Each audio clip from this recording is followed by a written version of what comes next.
News of the Times, a collection of extraordinary cases, a crime compilation special. Welcome to News of the Times and this month's historic crime compilation special.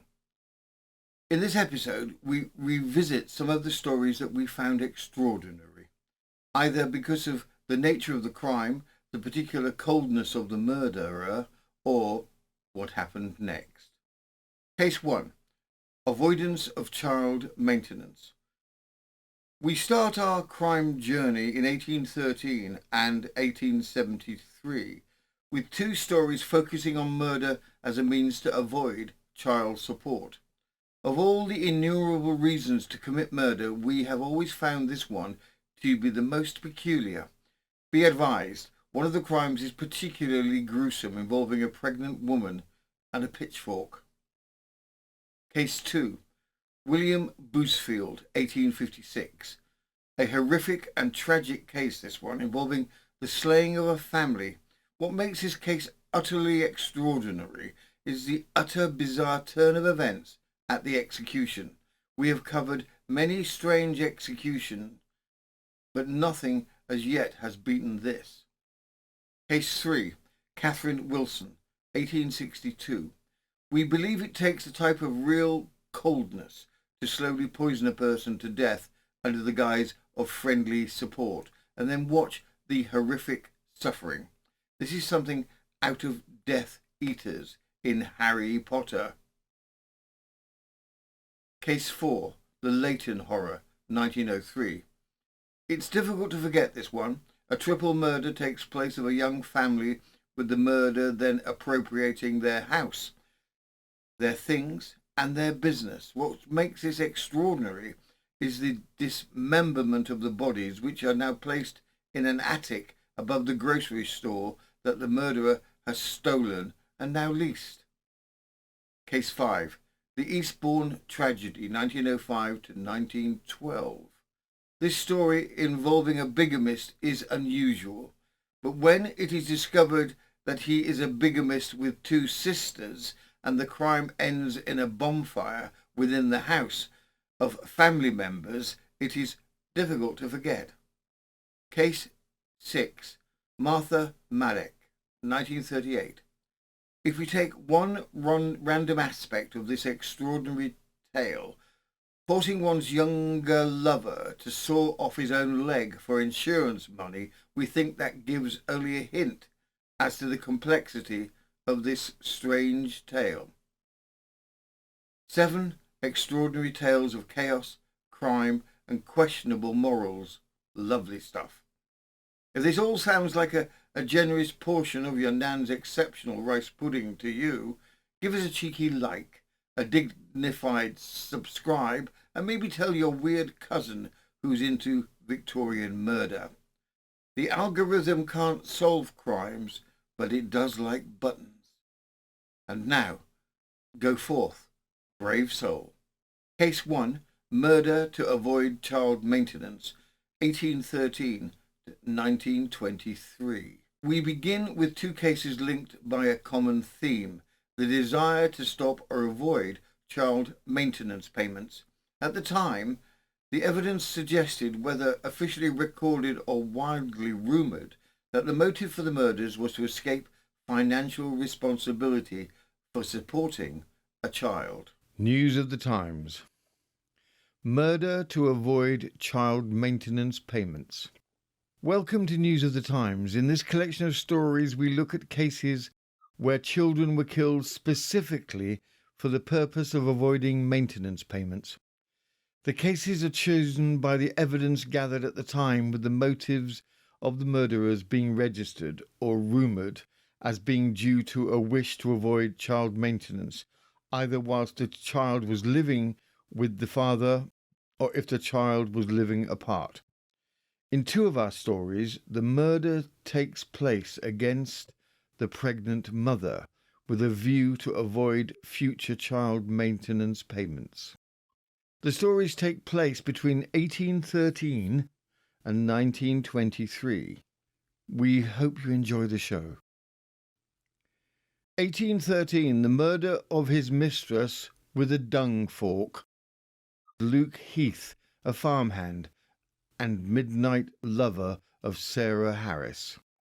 Harris becomes pregnant and begins pushing for marriage in order to legitimize herself and her baby to come.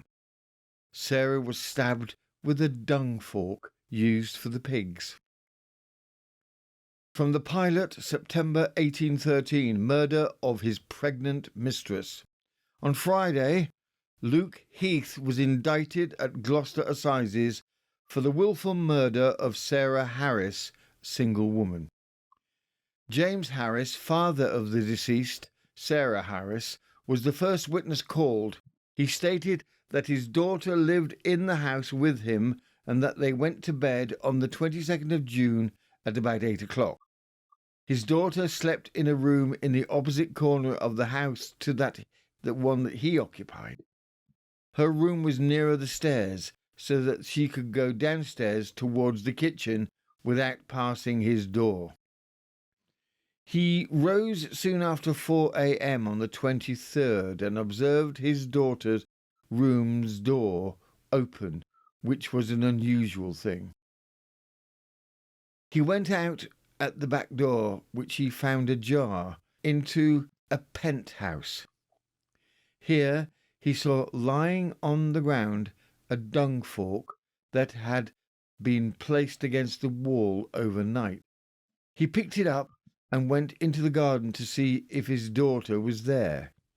He then went into the village to inquire for her at another daughter's, and here heard for the first time that his missing daughter Sarah was with child.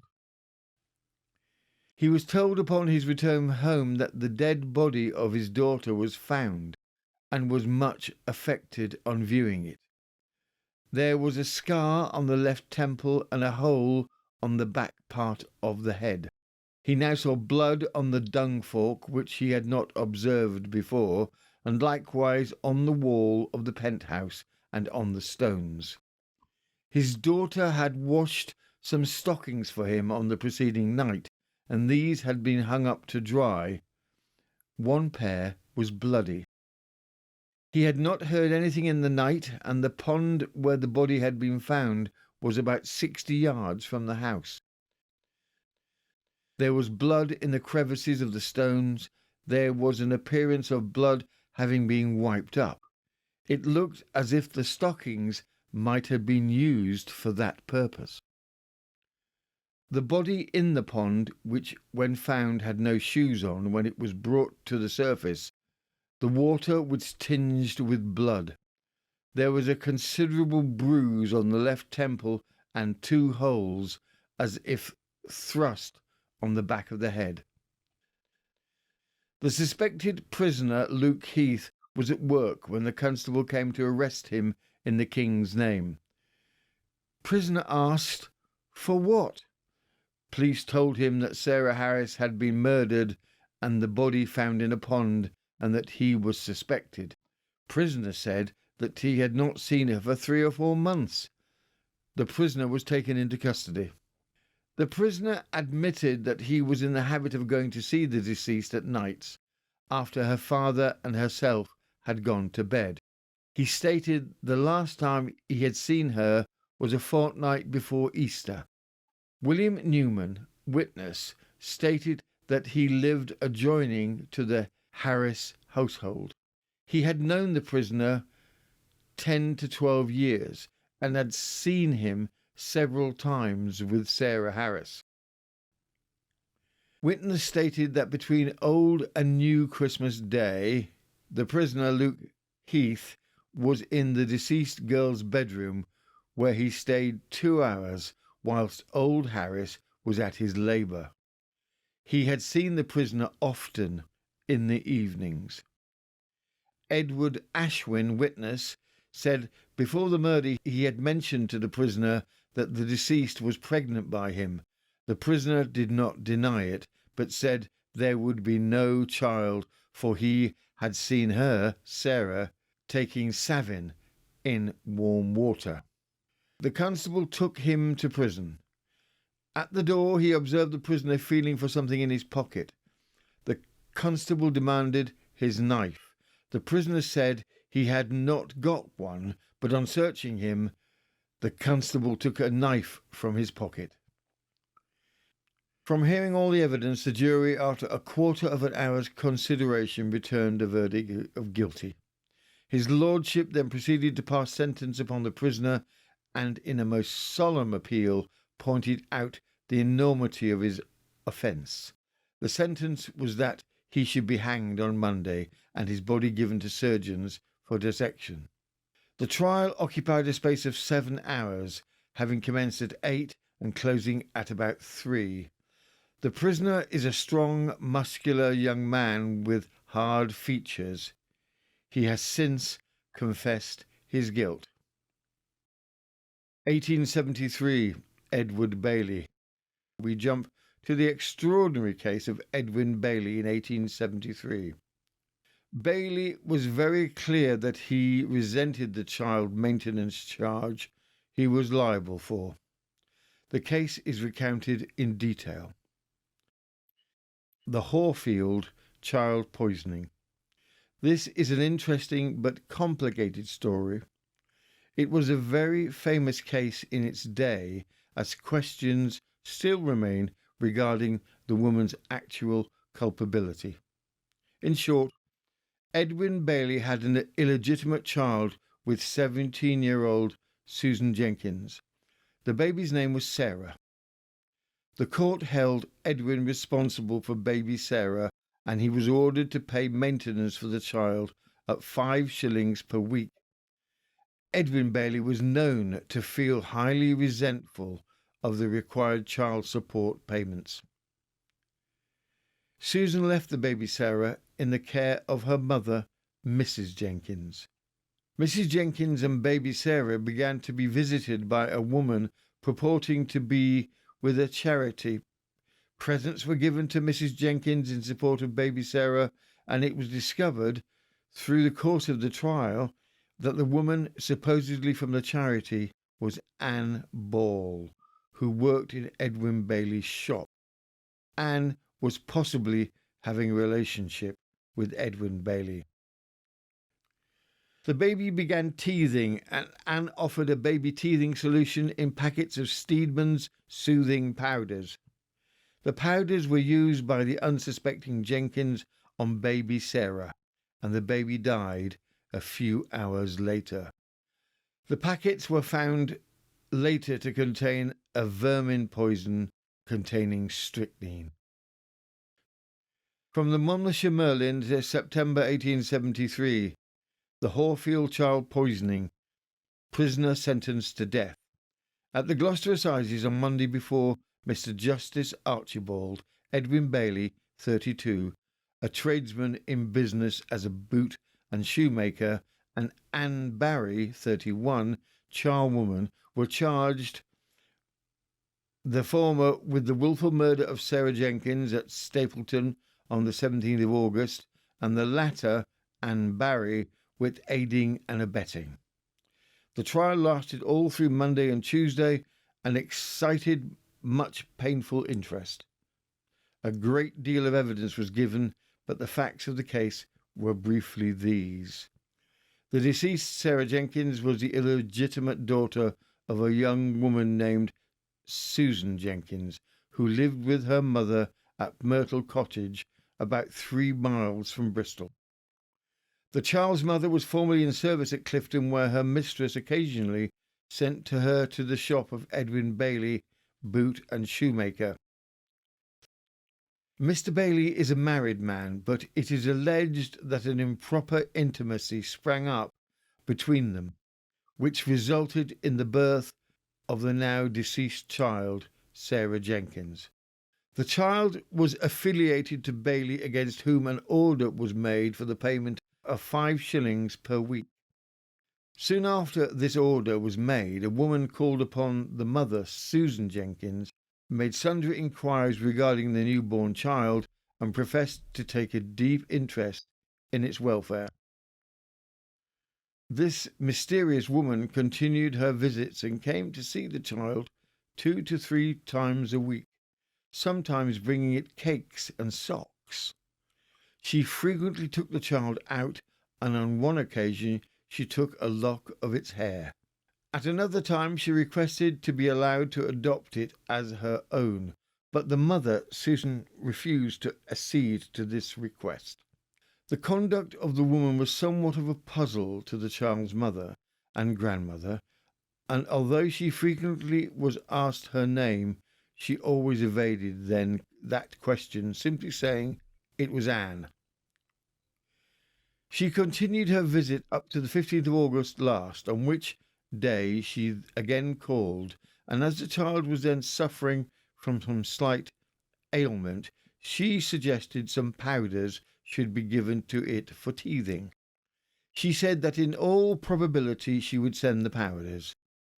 She then left, and next day, or shortly afterwards, a letter was brought to Mrs. Jenkins' house, addressed to Susan Jenkins.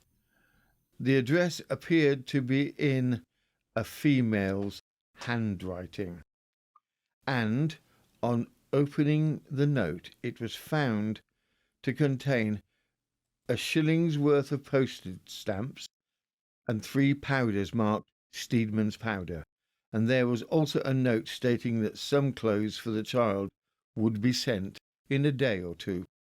On the day after receipt of the letter, the child's mother left service and returned home. When the letter was shown to her, it was concluded that the articles had been sent to her by some benevolent person. On the following Sunday evening, the child's gums were swollen, and as it was unwell, the mother mixed one of the powders in some sopped bread and administered it to the child, who died 10 minutes after taking it.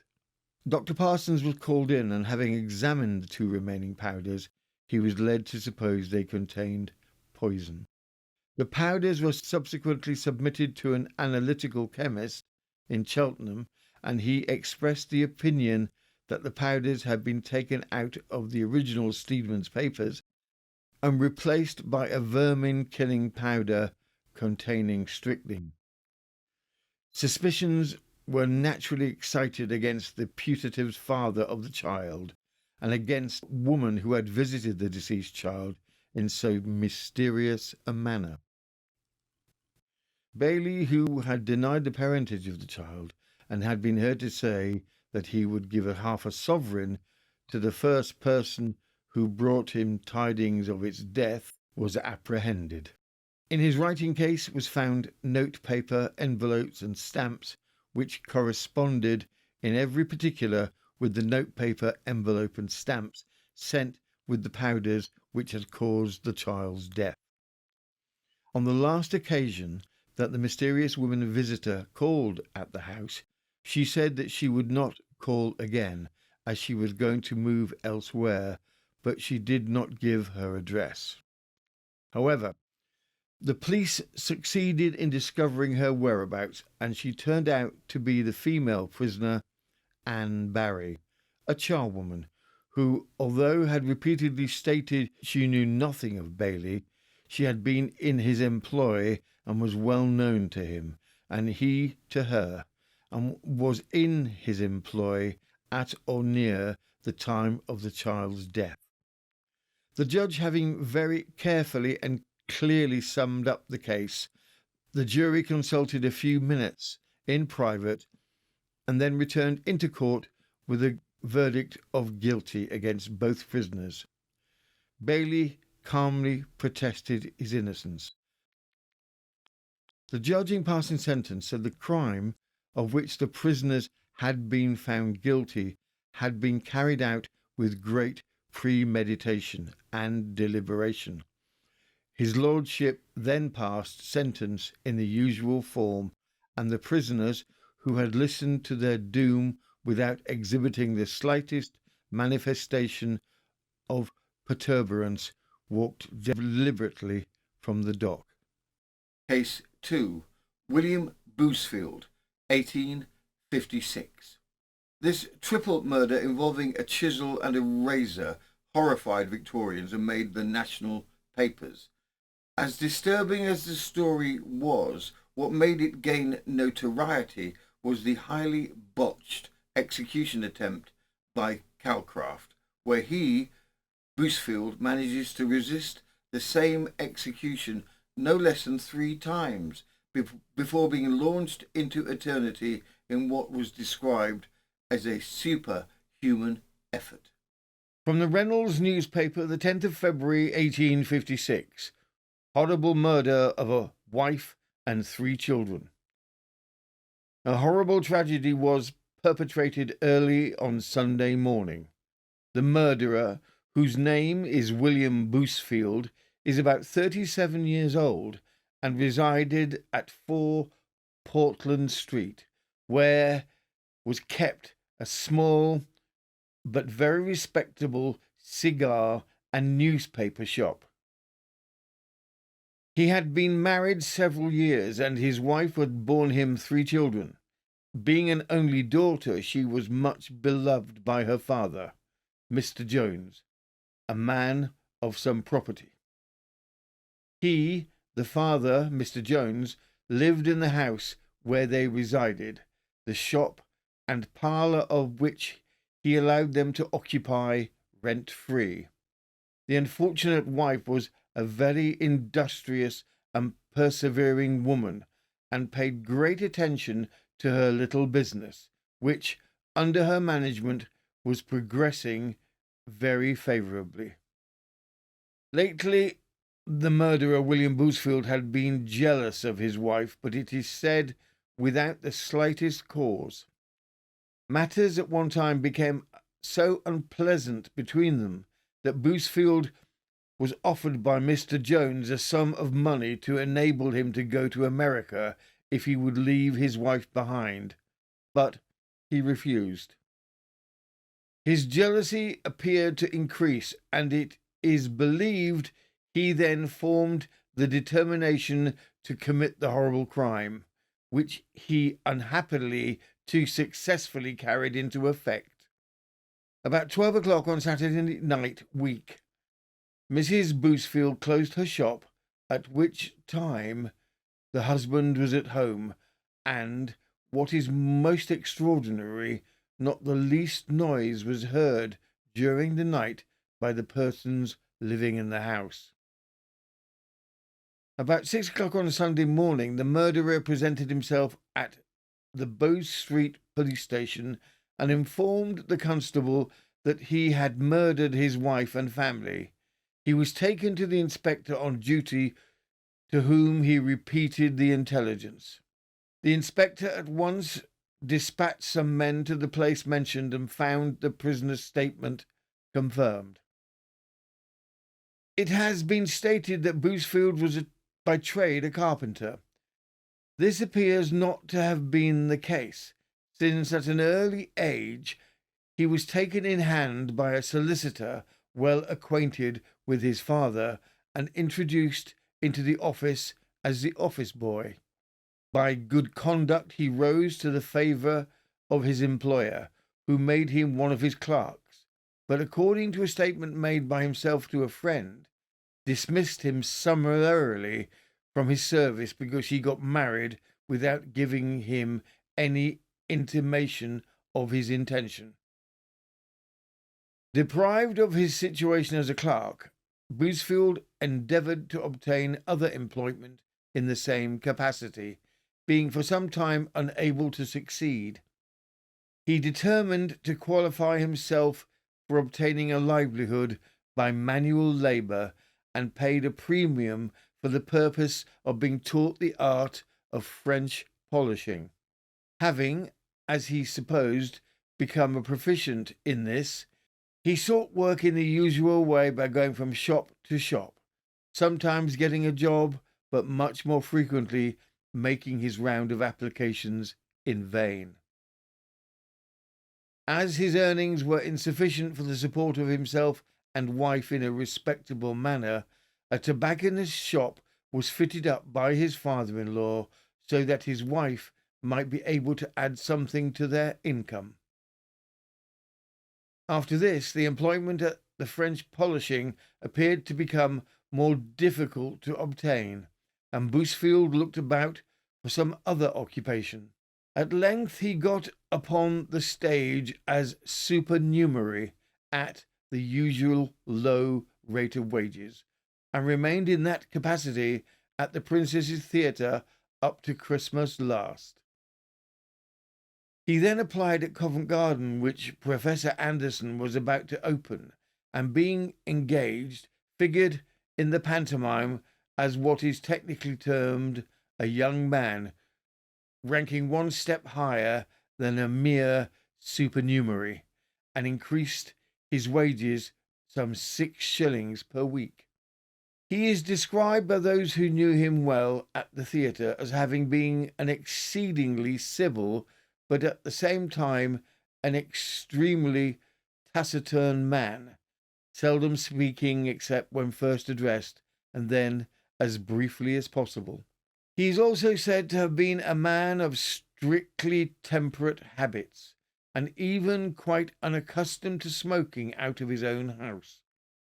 At the same time, he appears to have possessed little energy or perseverance, and this fact may possibly account for the charge of laziness brought against him by some who alleged that he cared to seek for no employment beyond that at the theatres.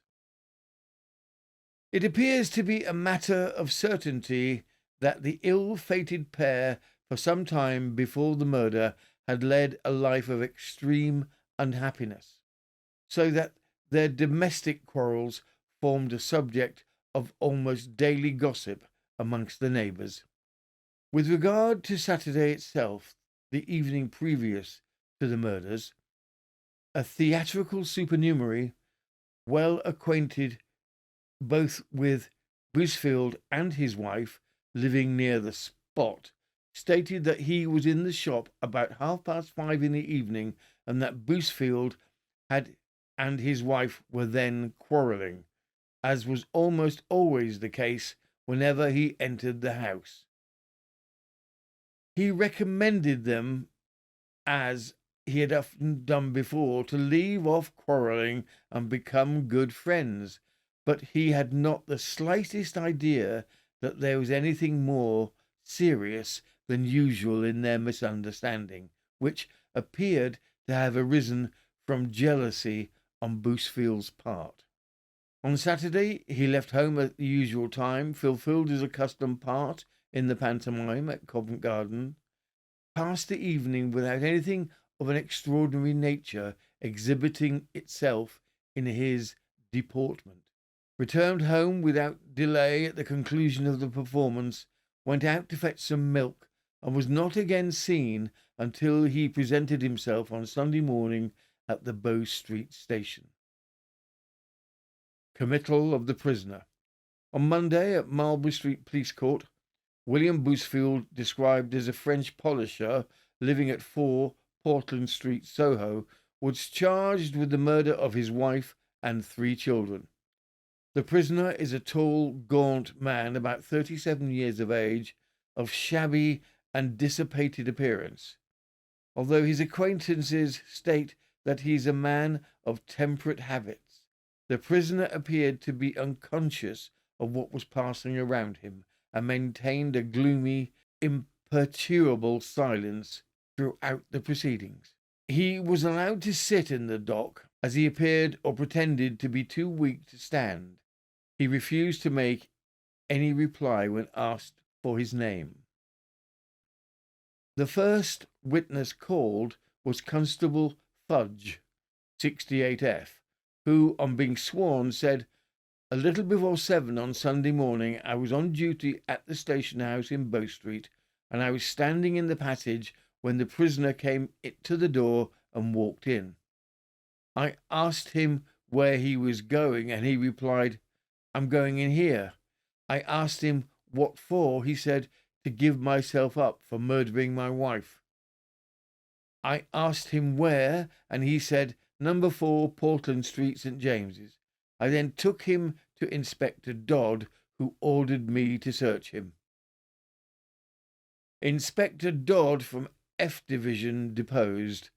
About 7 on Sunday morning, the 3rd inst., the prisoner William Bousefield came to Bow Street Station and on being shown in to me said, "I have killed my wife." I said, "What do you mean? Where is she?" The prisoner said, "In the back parlour." I asked him where he lived. He said number 4, Portland Street by Waldorf Street. I ordered him to be searched, which was done by the last witness.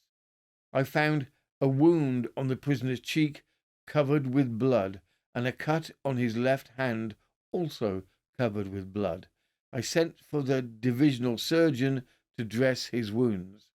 A latch key was found upon him, which I took and went in a cab to the prisoner's lodgings, and with the latch key I opened the front door and went in, and broke open the back parlour door, and there found on a French bedstead the dead body of the prisoner's wife, Sarah Bousefield, said to be 28 years of age.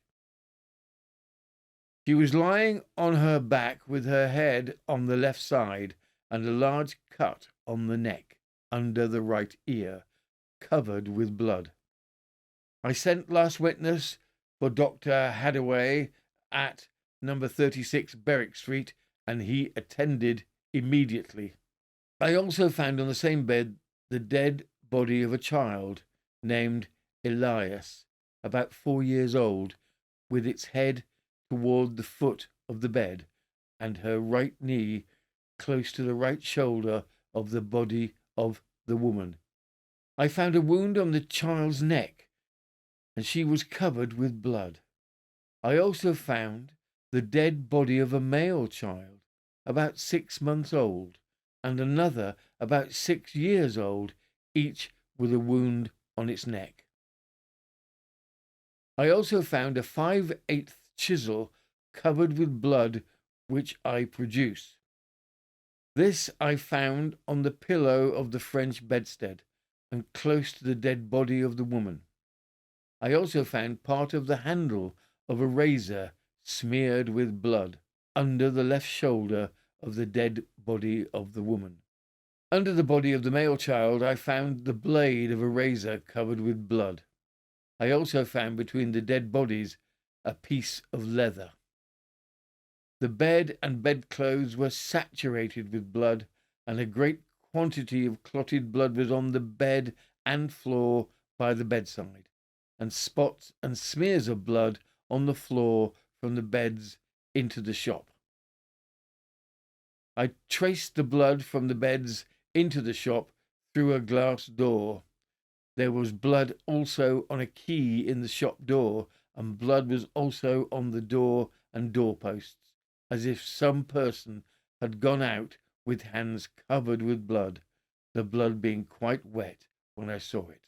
I also found blood on a slate book on the counter. I secured the place, took away the keys, and went back to Bow Street.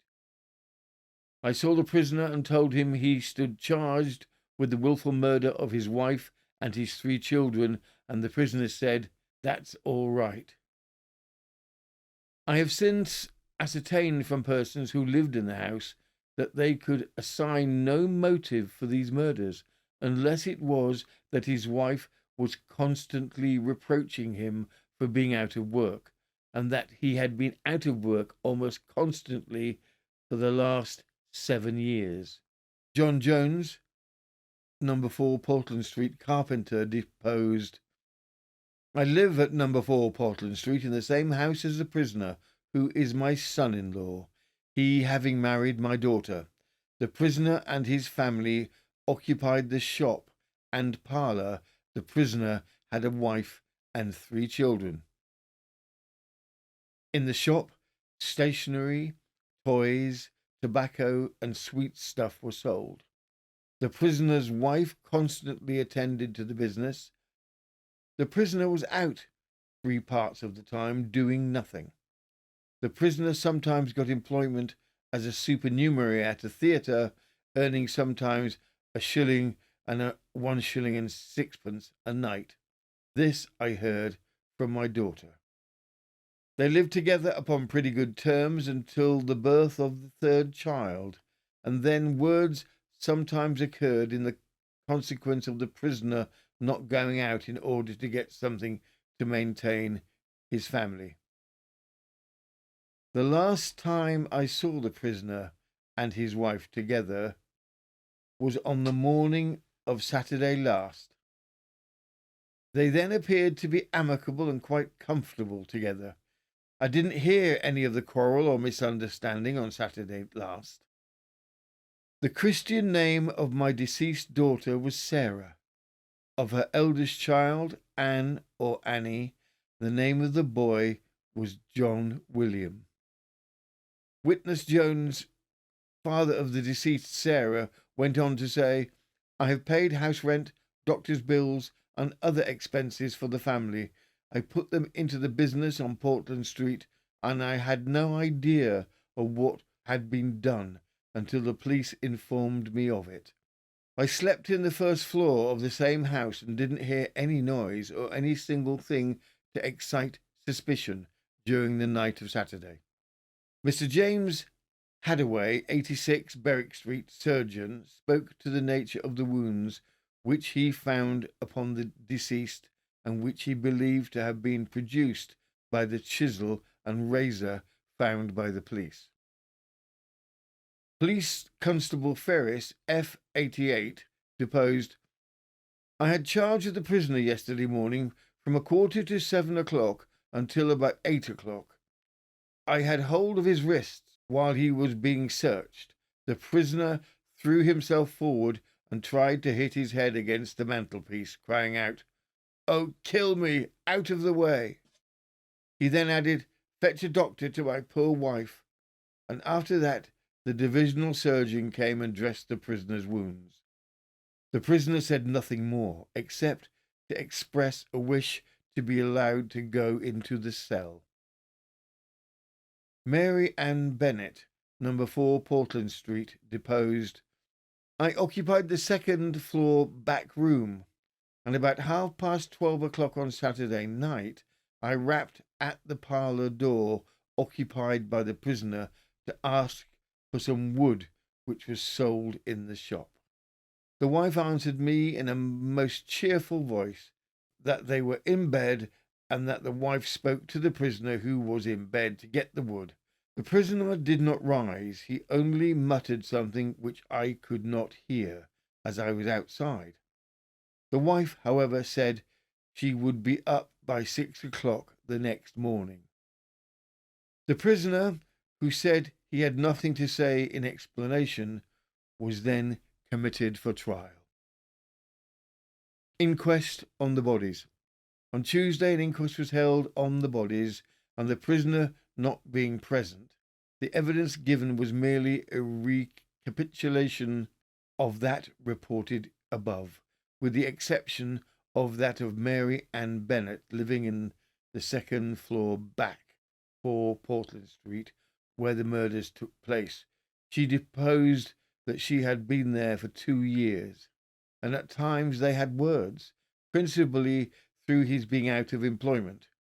On Saturday evening at 12:30, witness rapped at the parlour door and said she wanted 2 bundles of firewood. Mrs. Bousefield replied, We are in bed, and said to her husband, Will you rise and get it? Witness did not hear his answer, but Mrs. Bousefield, in the most cheerful voice, said, I will leave it at your door at 6:00 in the morning. Witness did not know of any later quarrel.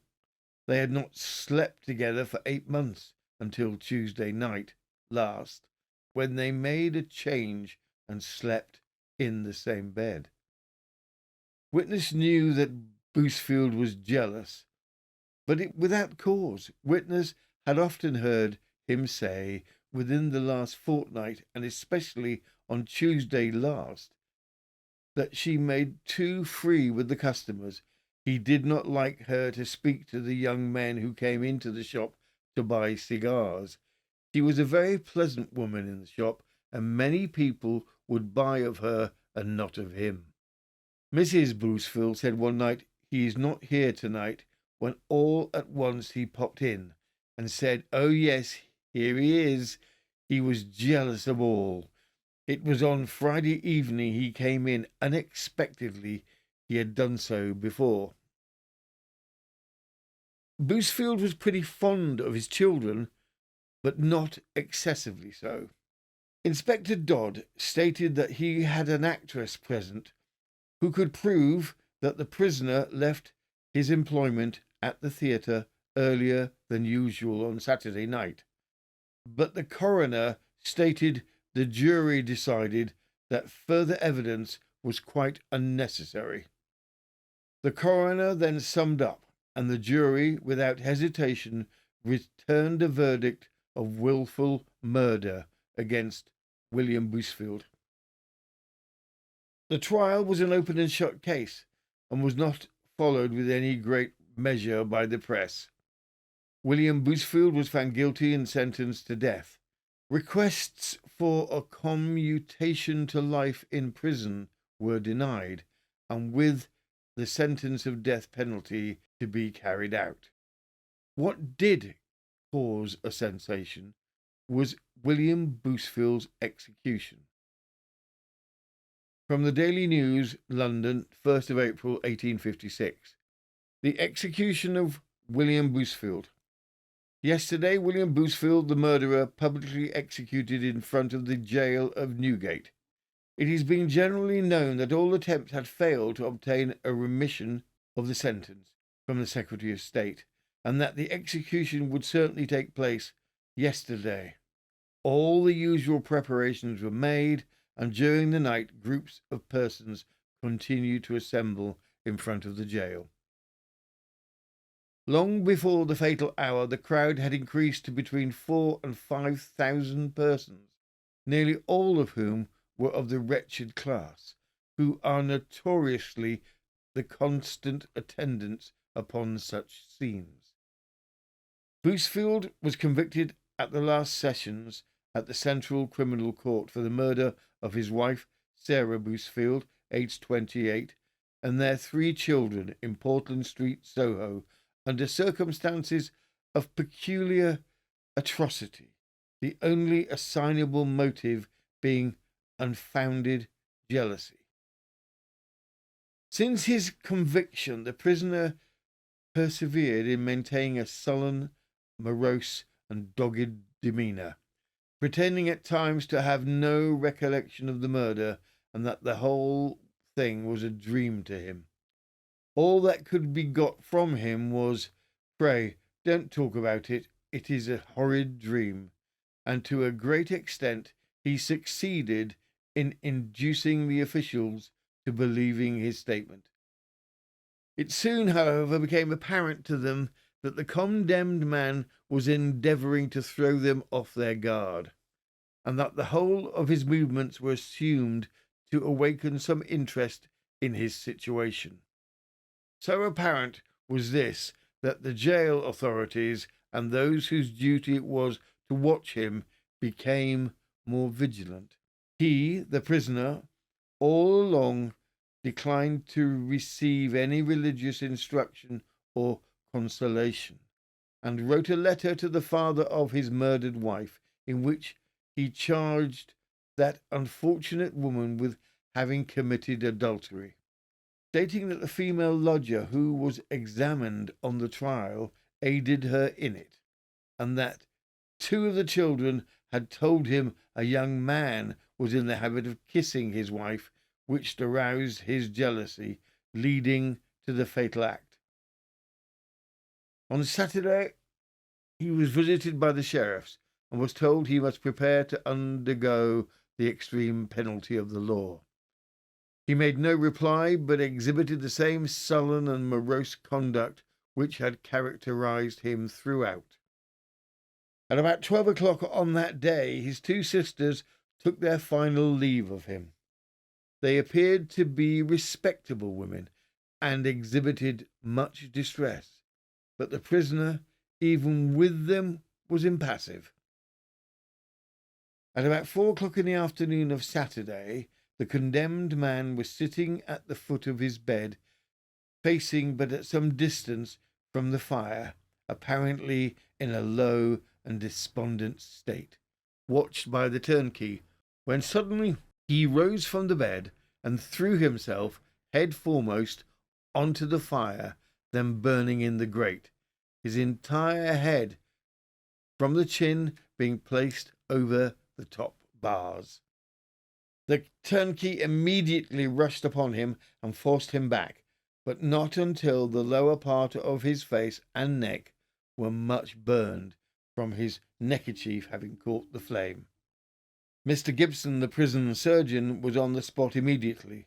The burns, however, proved not to be of a dangerous character, but in a short time, from the livid and swollen appearance of the face, he became a hideous spectacle, apparently helpless and almost lifeless, and from that hour to his death he continued in the same state, never uttering a word and taking for sustenance only a little milk and wine.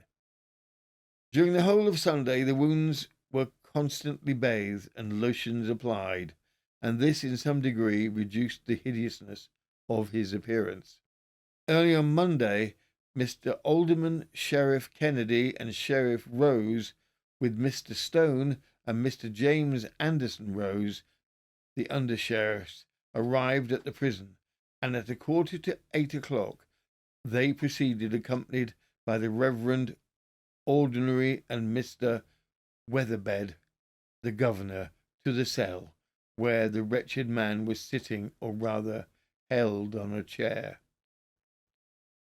He was in a state of apparent prostration and helplessness, supported by two assistants, a third constantly wiping a frothy fluid from his mouth. He exhibited no consciousness of what was taking place, but appeared to be in a dying state, his limbs refusing their office. That this was feigned, his conduct at the last moment renders more than probable.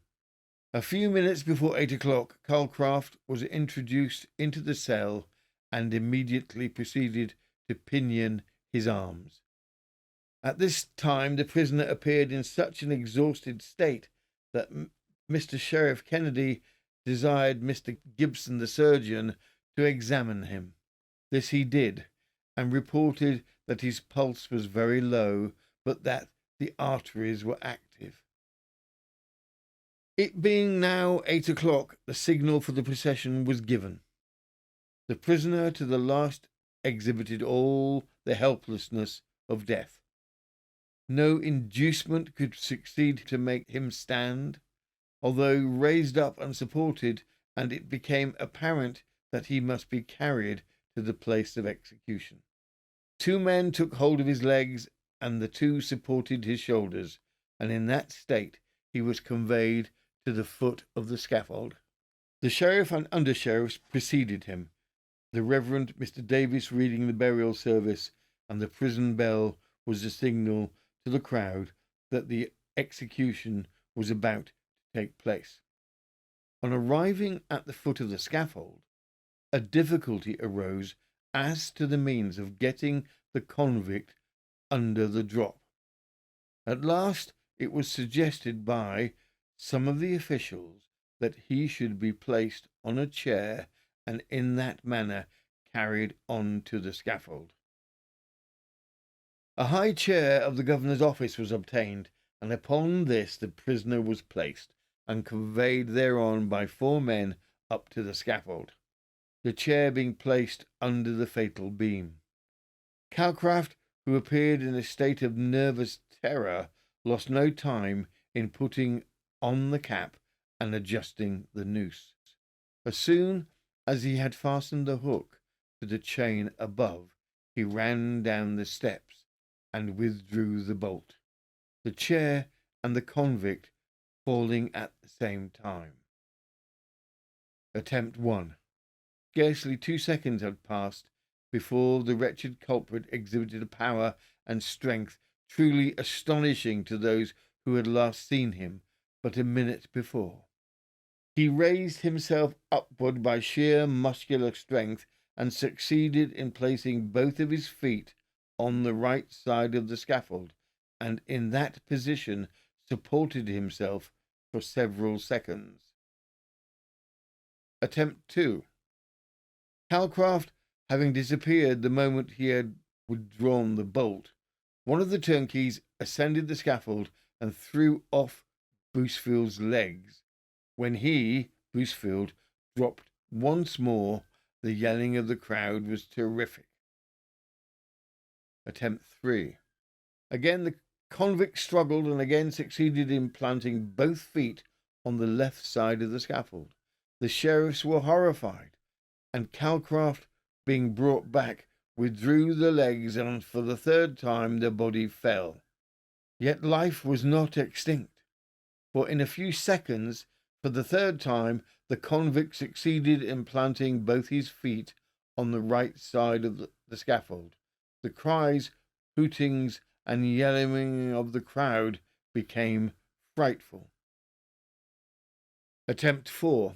Again the legs were withdrawn and the body for the fourth time suspended, when, by the legs being secured, after a fearful and convulsive struggle of several minutes' duration, life ceased to exist.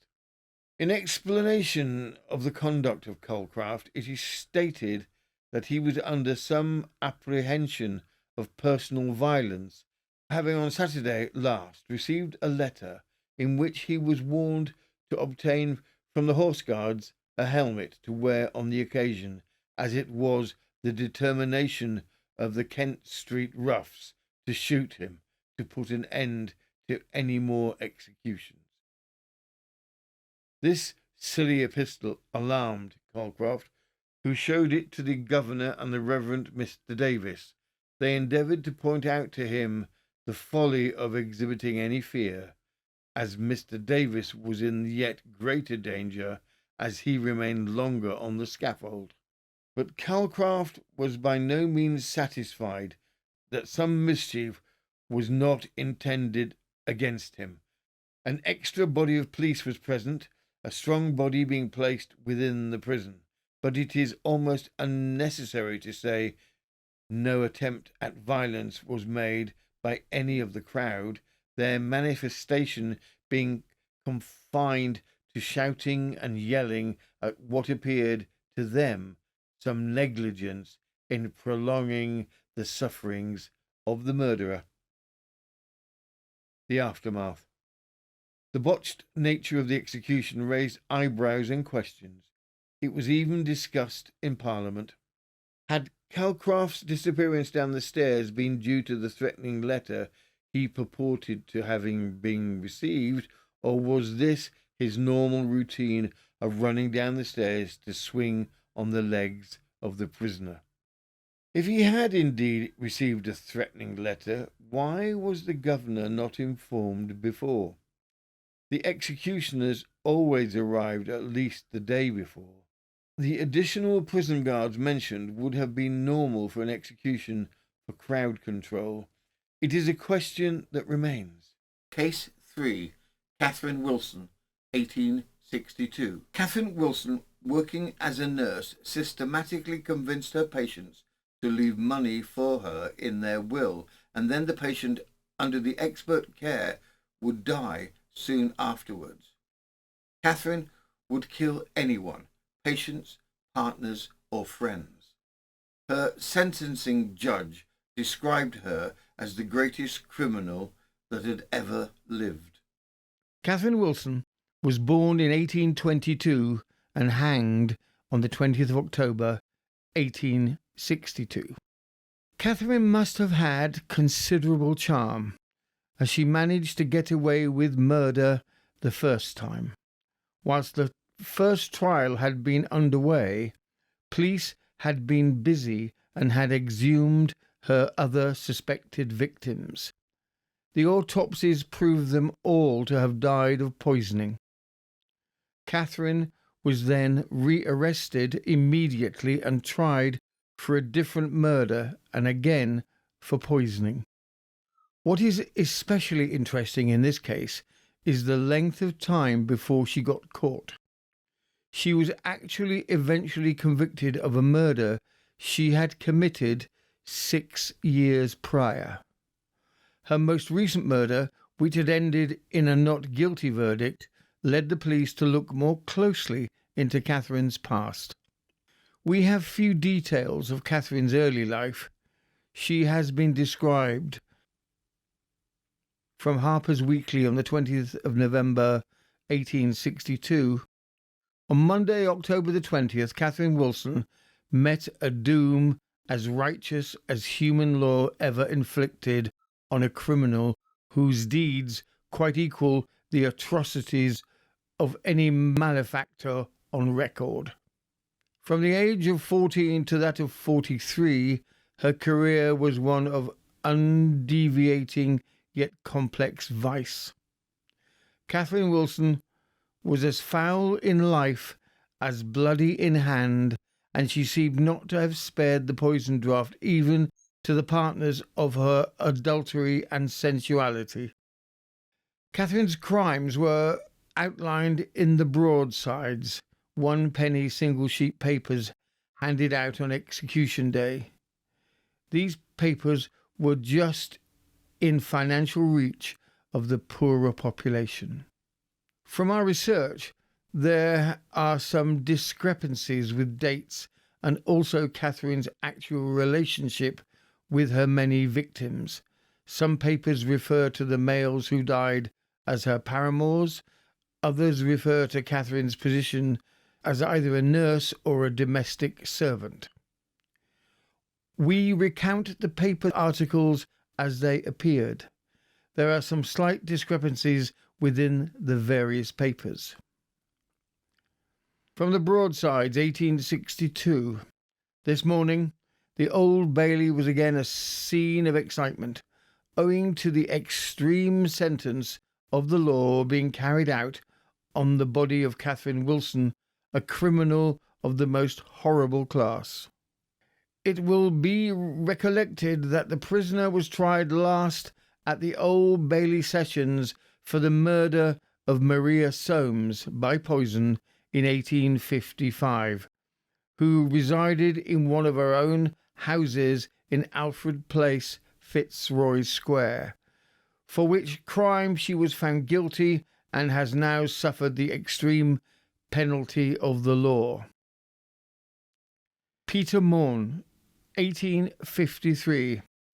It appears that about the year 1853, the prisoner employed as a domestic servant as a person named Morn, who lived in Boston in Lincolnshire, and that this person was in habit of taking colchicum.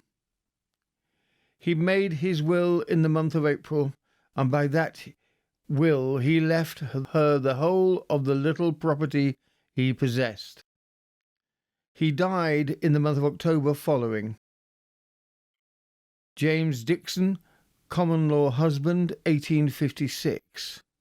In the year 1856, we find that she was living with a young man named Dixon, and that they came to London and went to lodge with Mrs. Soames. Dixon was suddenly taken ill with violent vomiting and purging, and his symptoms were exactly the same as those exhibited by the unfortunate woman, Mrs. Soames. Dixon died shortly afterwards.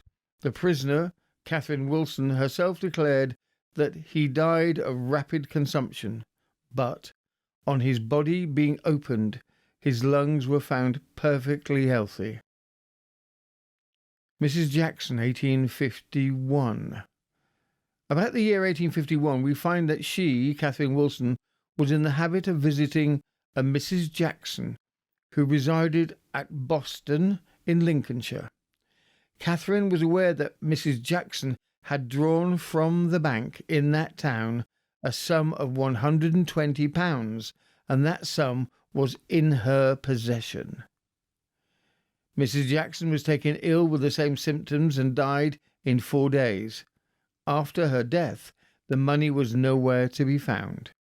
It appeared that on this occasion Catherine Wilson produced a promissory note apparently signed by two persons in Boston for the amount that was missing, £120, but it was proven that those signatures were forged.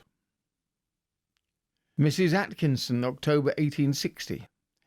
In the month of October 1860, we find that Catherine Wilson was connected with a Mrs. Atkinson, who resided at Kirby Lonsdale, and that Catherine came to live with her at her residence in Kennington. It appears that Catherine became aware that Mrs. Atkinson was in possession of a considerable sum of money. On the 19th of October, Mrs. Atkinson was taken ill.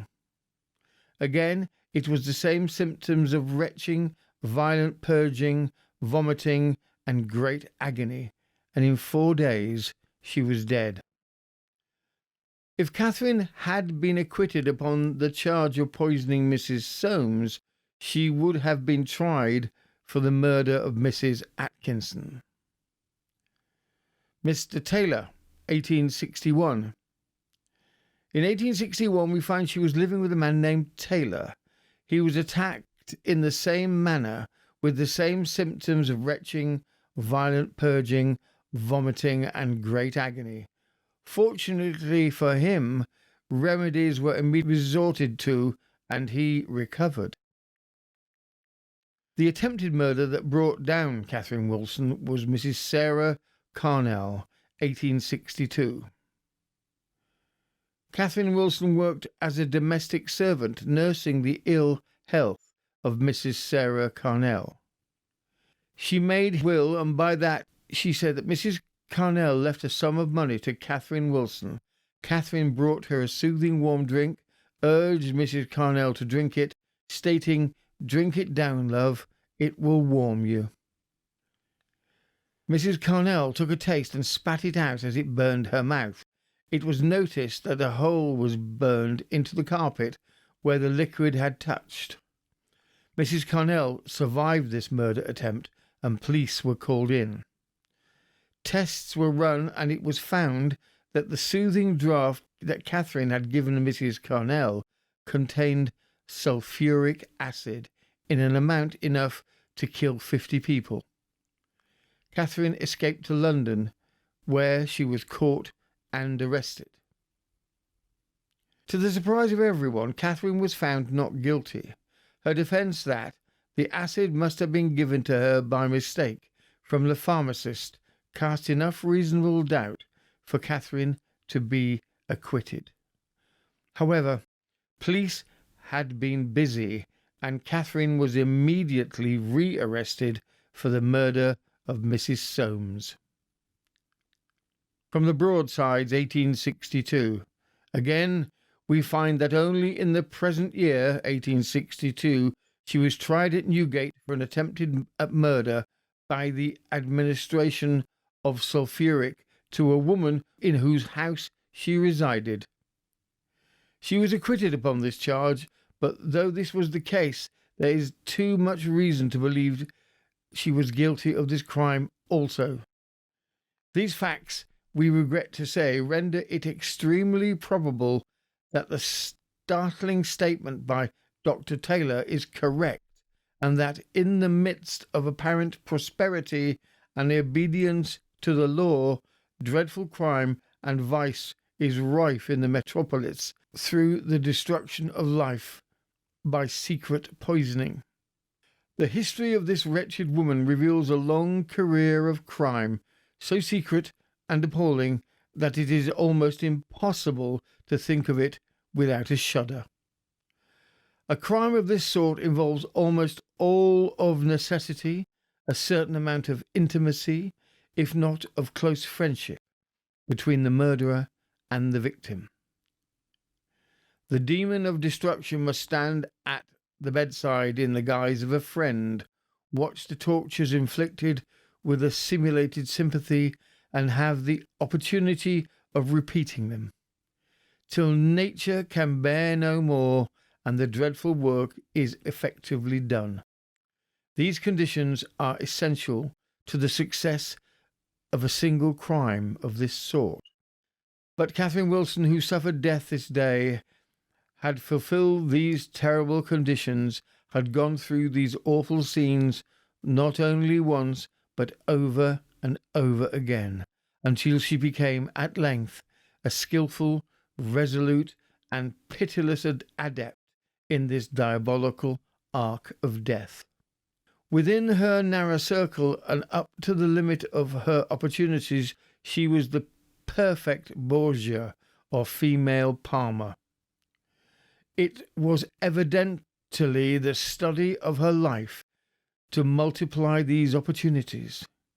She moved quietly from place to place, from one circle to another, repeating at every change the same awful tragedy. In every instance, the victims were promptly selected, gradually folded with serpentine dexterity in the coils of a fatal intimacy, and the necessary poison of confidence and control having once been secured, struck down with a stealthy and remorseless blow. The particular crime for which this guilty woman suffered was committed no less than 6 years ago, and, considering the long interval that has elapsed, and the great difficulty of obtaining definite proof in such cases, the evidence produced at the trial must be regarded as satisfactory and conclusive. It came out in the evidence that then prisoner, with a view probably to her own protection, circulated in confidence the report that the deceased Mrs. Soames had poisoned herself, and that she was privy to the fact, but did not wish to reveal. It was proved, however, that the poor woman, Mrs. Soames, as perfectly cheerful, in good health and spirits, with no motive whatever for committing such a desperate act, and he had in fact made arrangements during her short illness on the expectation of a speedy recovery. If she died by poison, as Catherine Wilson asserted, there could be no doubt as to whom had administered it. Motive. The only point remaining to be noticed is the motive of the murder, and this, as in every case of poisoning by the same hand, appears to have been money. The prisoner, Catherine Wilson, knew that Mrs. Soames had gone to her brother for money, and probably did not know how much she had actually received. But whatever it might be, she, Catherine Wilson, evidently resolved to possess herself of it, and accordingly no trace of the £9 in gold was found after Mrs. Soames's death. It appears uncertain whether she had not obtained other sums from the murdered woman. After Mrs. Soames's death, Catherine Wilson certainly obtained £10 from the daughters on the faith of a document said to be in their mother's handwriting. But it is perfectly clear that this wretched woman had become so familiar with the appalling crime of secret poisoning that the certain prospect of even a comparatively small prize would be quite sufficient to incite her to another attempt. The trial. From the Nonconformist, October 1862. Several days were occupied at the Central Criminal Court last week in the trial of Catherine Wilson for the murder by poison of Mrs. Soames 6 years ago. She was found guilty and sentenced to death. Her case is interesting as exhibiting the depth of wickedness, of cunning, and of criminal audacity to which woman's nature may sink. 8 years ago, Catherine Wilson was living as a housekeeper or servant with a gentleman who made his will in her favour, and very shortly afterwards died. Whether he died by fair means or whether his death was accelerated by the object of his bounty will never be known. There appears to be no positive evidence of his having died of poison, and charity, if charity is worth bestowing upon such an object, would willingly acquit her of such a crime. The gentleman was accustomed to taking doses of colchicum. For our listeners, colchicum was used as a painkiller and anti-inflammatory medicine, but can be lethal if not taken under controlled dosages. So that his housekeeper knew perfectly well the mode of its operation. Left in moderate comfortable circumstances by the will in her favour, she seems to have devoted her life since that period to improving the fortune and practising the lessons she had obtained from her deceased benefactor by a system of the most wholesale poisoning. Mrs. Soames, the woman of whose murder this female palmer has just been convicted, kept a lodging house in London. To this home Mrs. Wilson came as lodger, together with a young man of the name of Dixon. They had not been there long before Dixon was taken seriously and suddenly ill. All the symptoms were those of poisoning by colchicum, and in a short time he died. His death certificate represented that he had died of consumption, but his lungs were found perfectly healthy. A short time afterwards, Mrs. Soames herself came home one evening with a loan of £9 in her pocket. It was dangerous to carry money in one's pocket when in company with Catherine Wilson. The landlady was well and in good spirits in the evening. Catherine Wilson wanted to see her in her room. She went there and stayed some time. The next morning Mrs. Soames was violently ill, again with the symptoms that would have been resulted from the use of colchicum. Medical assistance was called in. Catherine Wilson was indefatigable in her attentions. She gave her medicine, she gave her food, but the most soothing medicines and the most suitable food only seemed to aggravate the symptoms, and Mrs. Soames died. The £9 she had borrowed was not to be found, while an IOU showed that she was indebted £10 to Catherine Wilson, that she should have borrowed £10 of Catherine Wilson, or that Catherine Wilson should have had £10 to lend her, were equally remarkable. But this was found. Catherine Wilson, as the affectionate friend, hinted that Mrs. Soames had taken poison. Indeed, her head seemed to be very full of poison. The doctor suspected poison too, but had not skill enough to prove it.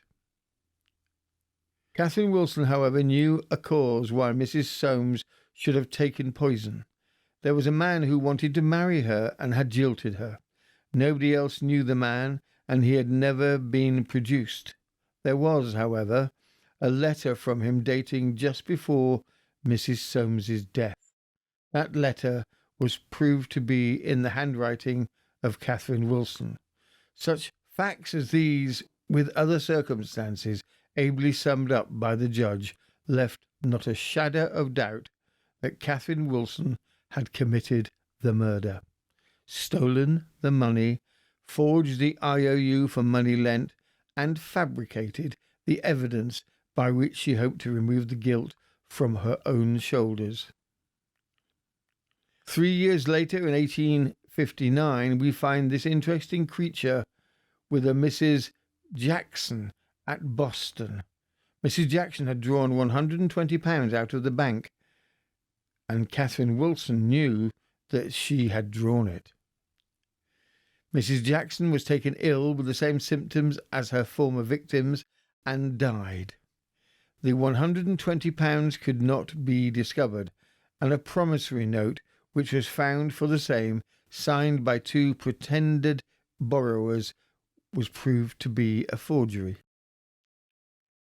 This sum seems to have set Catherine Wilson up, for next year we find her receiving lodgers, and one of these lodgers was a Mrs. Atkinson of Kirby Lonsdale, who in a short time exhibited the same symptoms as Mrs. Soames and the rest, and in a few days died.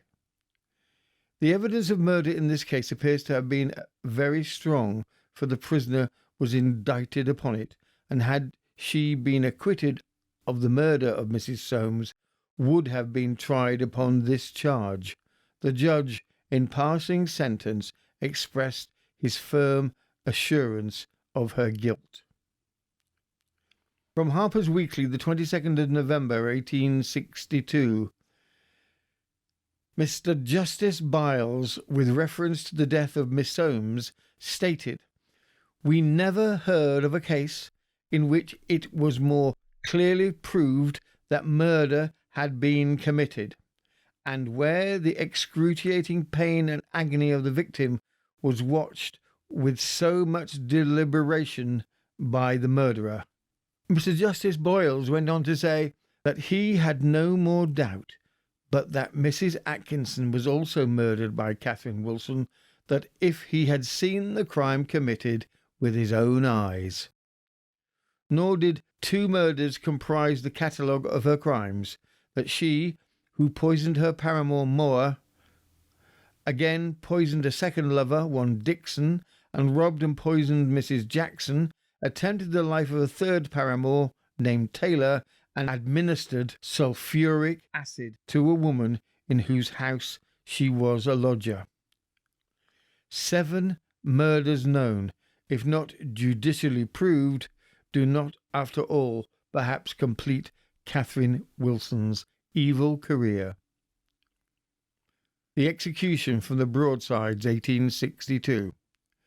The wretched creature had, within the last few days, become fully aware of her awful position, and paid marked attention to the exhortations of the Worth chaplain, and seemed to give way to her evil conscience.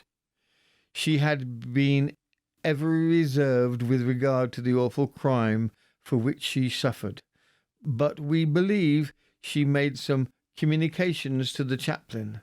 She rose early on the morning and was attended by the chaplain, when she continued in prayer for some time. She partook sparingly at breakfast, and at 7 a.m. the sheriffs arrived and immediately visited the wretched culprit, who thanked them for the kindness she received at their hands. The executioner now proceeded to pinion the prisoner. When everything being in readiness, the prisoner thanked the officials for their attention. The procession was now formed, and, headed by the chaplain, proceeded towards the scaffold. On arriving on the drop, the prisoner seemed dismayed at the immense multitude assembled, who greeted her with groans and hisses. The preparations having been completed, the signal was given, and the bolt drawn, and Catherine Wilson was launched into eternity. From the Bicester Advertiser, Saturday, 22nd of November, 1862. The crowd, we should think, did not contain more than 8,000 or 10,000 persons. A good many of the windows commanding a view of the scaffold were without tenants. We noticed that several well-dressed women were at some of the windows that were occupied, and that the opera glasses were being used in requisition, but certainly much less educated or genteel curiosity touching Calcraft's manipulations and their results was manifested that had been displayed a month ago. It was said that £4 was being asked for a room with 3 windows on the Ludgate hillside of the gallows. We wonder if the landlords of the houses near the scaffold claim any additional rent on the ground of the very peculiar advantages which their tenants enjoy. At midnight, at least 100 persons had taken up their position near the gallows, with the view of remaining till all was over. It would not, we think, be any great libel on them to say that they were chiefly belonging to the classes who resided in the fetid court pointed out to Alton Lock by Sandy Mackay, thieves, prostitutes, or worse. Between 7 and 8 the crowd was very noisy. A band of preachers had taken up their stand on the Smithfield side of the scaffold, and in a style which resembled that of a Mr. Richard Weaver, loudly exhorted all within hearing to instant repentance.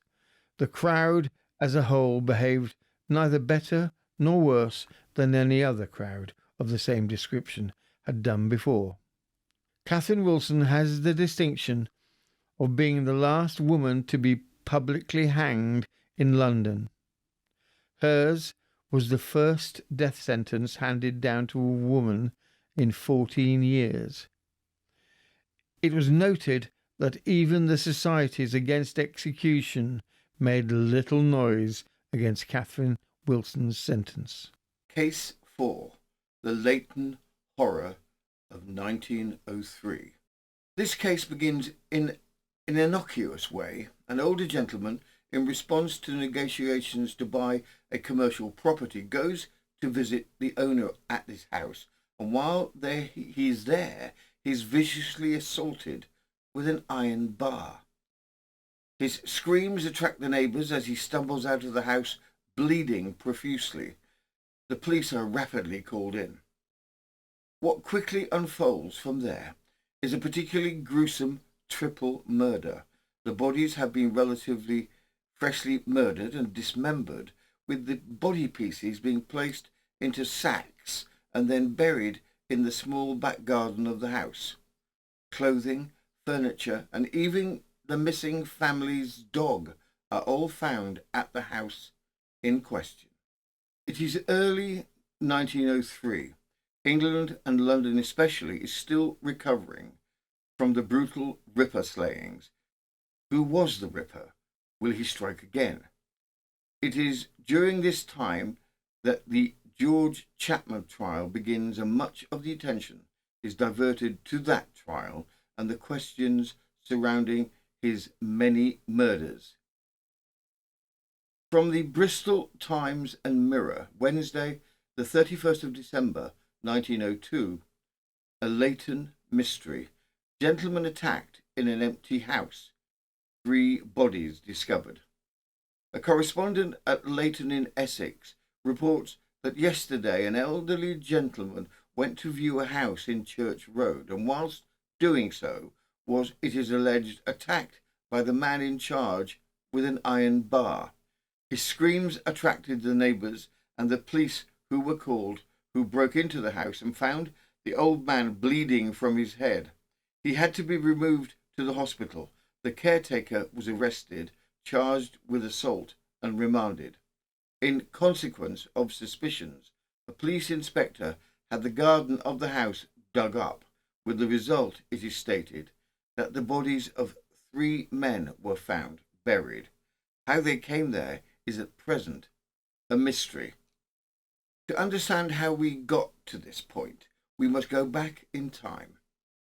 In December 1902, the South London district of Camberwell became the setting for a case that began with an ordinary newspaper advertisement. The ad, placed in a local paper, drew the attention of a man named Edwards, who responded to it and made his way to 22 Wyndham Road, a grocer's shop located in a quite residential part of the borough. Edwards arrived at the shop accompanied by his wife Beatrice. The property's owner, John William Darby, received them both. During the visit, Edwards expressed a clear interest in taking over the business. He claimed the shop met his expectations and assured Mr. Darby and wife Beatrice that he would assume responsibility for it immediately. He also stated his intention to appoint a manager to oversee its day-to-day operations. From the Western Daily Press, the 1st of January 1903, a Leighton mystery, gruesome discovery. The mysterious discovery made at Leighton when 3 mutilated bodies were found buried in a garden was to some extent elucidated yesterday by the identification of the victims, and a man named Edgar Edwards was charged with causing their deaths. The circumstances of the tragedy extend over a period of about 2 months, but only during the past few days have the police become possessed of information justifying them in charging Edwards. The prisoner was charged at Stratford Police Court on Christmas Eve with committing a violent assault on an elderly man named John Garland of Leytonstone by striking him on the head with a piece of iron.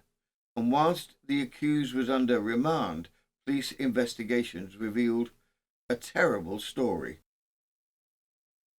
The name of the persons who are supposed to have been murdered are William John Darby, aged 38, Beatrice Darby, his wife, aged 28, and their baby, aged 3 months. They were respectively connected and kept a shop at Windham Road in Camberwell, which they were supposed to have sold to Edwards about the middle of December, when they suddenly disappeared. Edwards then took up residence there until early in December, when he moved to 39 Church Road in Leyton, buried in the back garden of which the mutilated bodies were discovered. Edwards was assisted with the Windham Road business by a sort of handyman, and subsequently he and Edwards were seen to drive a covered van to the shop, lift into it some furniture and a couple of boxes, supposed to contain crockery ware, and then drive away. Since then, the Camberwell business has been closed.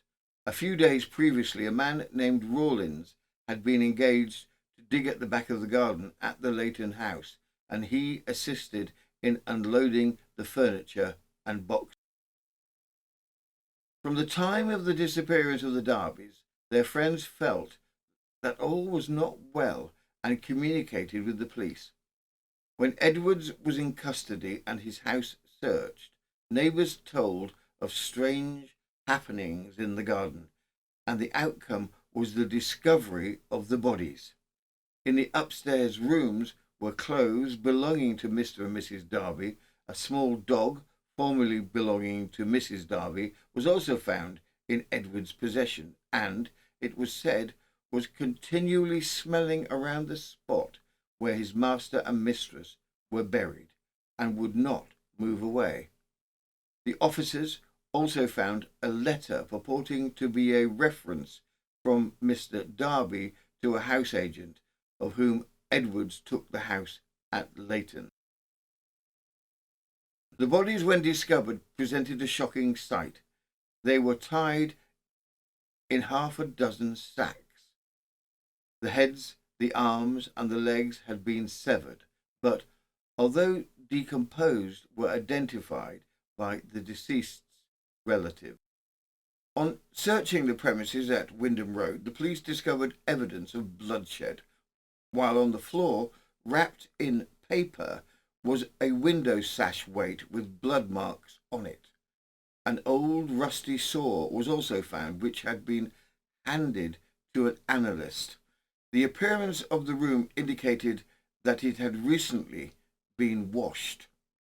The Darbys had been in the Windham Road business about 12 months, but as it was not satisfactory, advertised it for sale, and Edwards entered into negotiations. The inquest will be opened tomorrow, but probably only formal evidence will be taken. The accused was brought up at Stratford Police Court yesterday morning. He is a pale, rather cadaverous-looking man, more than average height. On being placed in the dock, the magistrates reminded him that he was charged on remand with maliciously wounding John Garland. He would now be further charged with killing William, Beatrice and Eleanor Darby of 22 Windham Road, Camberwell, on or about the 29th of November. Edwards replied, "There must be some mistake. The only witness was Detective Inspector Collins, who described the condition which the bodies were found in the prisoner's back garden and also detailed many of the circumstances narrated above. A remand for the week was granted. The murder. Evidence suggests the murder was premeditated. The weapon used appears to have come from a sash window, specifically from the weight mechanism commonly found in such windows at the time. Sash windows in the early 20th century operated via a system of concealed iron counterweights connected by durable cords. This mechanism allowed the windows to be raised and lowered smoothly. Edwards arrived at the meeting with both a sash weight and a cord in his possession, indicating that he had planned the attack in advance. It is believed that during the encounter at the shop, Edwards used these items to carry out the violent assault on John William Darby and his wife Beatrice. Both were killed by a series of forceful blows, consistent with the use of the sash weight as a blunt instrument. Tragically, the couple's 10-month-old daughter Ethel also became a victim. It is alleged that Edwards used the sash cord to strangle the child, resulting in her death at the scene. Following the murders, Edwards concealed the bodies in a hidden compartment above the shop, and for several days, the newly appointed manager, Mr. Goodwin, and his wife continued running the business, unaware that the victims' remains were hidden just above them. On December the 10th, Edwards informed Mr. Goodwin that he intended to sell the shop. In preparation, he removed the bodies from the compartment and dismembered them. The remains were placed into Hessian sacks, transported to a property in Leighton, recently acquired by Edwards, and buried in the garden. In addition to disposing of the bodies, Edwards took possession of the Darbys' personal belongings. This included furniture, crockery, clothing, and even the family dog, all of which were relocated to his new residence at Leighton House. From the Manchester Evening News, the 1st of January 1903, gruesome triple murder in Essex. Supposed triple murder, bodies buried in a garden. An extraordinary and shocking discovery which, according to present indications, points to the commission of triple murder, were made yesterday afternoon in Church Road in Leighton, Essex. About a month ago, a man named Edgar Edwards, aged 34, by occupation a grocer, became the tenant of the house in Church Road, and taking possession of the premises, he took with him several large boxes. Shortly afterwards, he had the back garden dug up in order, as he said, to lay out flower beds. In some way he became acquainted with an old man, and about a week ago, when Edwards and the old man were in, the former committed an assault on his elderly acquaintance, which was of such a violent character that information was given to the police, and Edwards was arrested. He was brought up before the magistrate at the Stratford Police Court in the ordinary course, and remained into custody while the circumstances of the assault were being investigated. First suspicions. The landlord of the house in Church Road appears to have become suspicious of his tenant, and accordingly he went to the police inspector Young and communicated information of such a character that the officer proceeded with several other policemen to Edwards' house yesterday afternoon. A search was made of the garden, which is only a small one, and had, as already stated, been recently dug up. On turning over the soil, the officers were horrified to come across some human remains, but their horror increased as they pursued their gruesome task, because it speedily became evident that there was more than one body buried in the simple-looking garden. Finally, the policemen ceased their terrible task, and when the remains they had gathered came to be examined, it was found that they represented the mutilated bodies of 3 persons. The bodies were those of a man aged about 25 years, a woman apparently about the same age, and the third of the bodies was a baby about 3 months old. The heads, arms, and legs of both the man and the woman had been severed, and the skulls of both showed palpable signs of having been struck with some heavy instrument. The baby had a handkerchief tied around its neck, and death in its case was evidently due to strangulation. The 3 bodies were removed to the local mortuary, and the police are pursuing their investigation. The charge against Edwards. Edwards was still in custody, and up to the present the only charge against him is that of assaulting the old man. It does not, of course, follow that because he happened to be the tenant of the premises at the time of the discovery of the bodies, that he had any connection with the placing of them in the position in which they were found. But all the appearance indicated only too clearly that the house in Church Road must have been the scene of a terrible triple crime about a month ago. It seems somewhat strange that the police of the district should have been for at least a month past without any information of any missing persons being sent to them. The district is not very thickly populated, and the possibilities of a full-grown man and a woman and a young baby being killed and buried in a garden in a public street is regarded with something like terror by the people in the neighbourhood.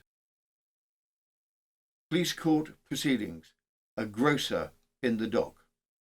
At Stretford Police Court today, Edgar Edwards, 34, grocer of Church Road, was charged on remand with unlawfully and maliciously wounding John Garland by striking him on the head with a piece of iron and inflicting grievous bodily harm on the 23rd of December. There was, however, brought against him a further charge, which ran as follows: that he did feloniously kill and slay William John Darby, aged 26, Beatrice Darby, his wife, aged 28, and Ellen Beatrice Darby, aged 3 months, on or about the 28th of November at 22 Wyndham Road in Camberwell. As soon as the charge had been read in court, the prisoner exclaimed to the magistrate, "Sure, sir, there is some great mistake." Detective Inspector Collins stepped into the witness box and said that as the charge was one of murder, he asked that the prisoner be remanded on the original charge, that of wounding, so that the whole of the facts might be laid before the public prosecutor. The bodies, said the inspector, were found buried in a garden of a house occupied by the prisoner, and evidence would be adduced that the furniture and the effects belonging to the deceased were found in that house. The inspector added that the bodies were cut into 8 pieces and were in 6 sacks. The child appeared to have been strangled by something tied around its neck, and a blood-stained weapon was discovered in the house.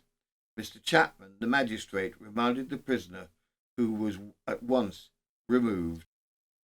With the evidence of the law, neighbours' evidence, and the freshly murdered cut-up bodies in the backyard of his newly acquired house, blood evidence with the upstairs of the shop, Edgar's ownership of the known Darby dog, personal items known to have belonged to the Darby family, possession of the bloody rusty saw that had been used to dismember the family, the case against Edwards was strong, and he was remanded for trial. The trial began on the 12th of February. The case of George Chapman was ongoing at this time, so this latent tragedy did not get the front pages it normally would have done. From the onset, Edwards' behaviour was marked as strange. He regularly interrupted proceedings with comments or just plainly refused to answer.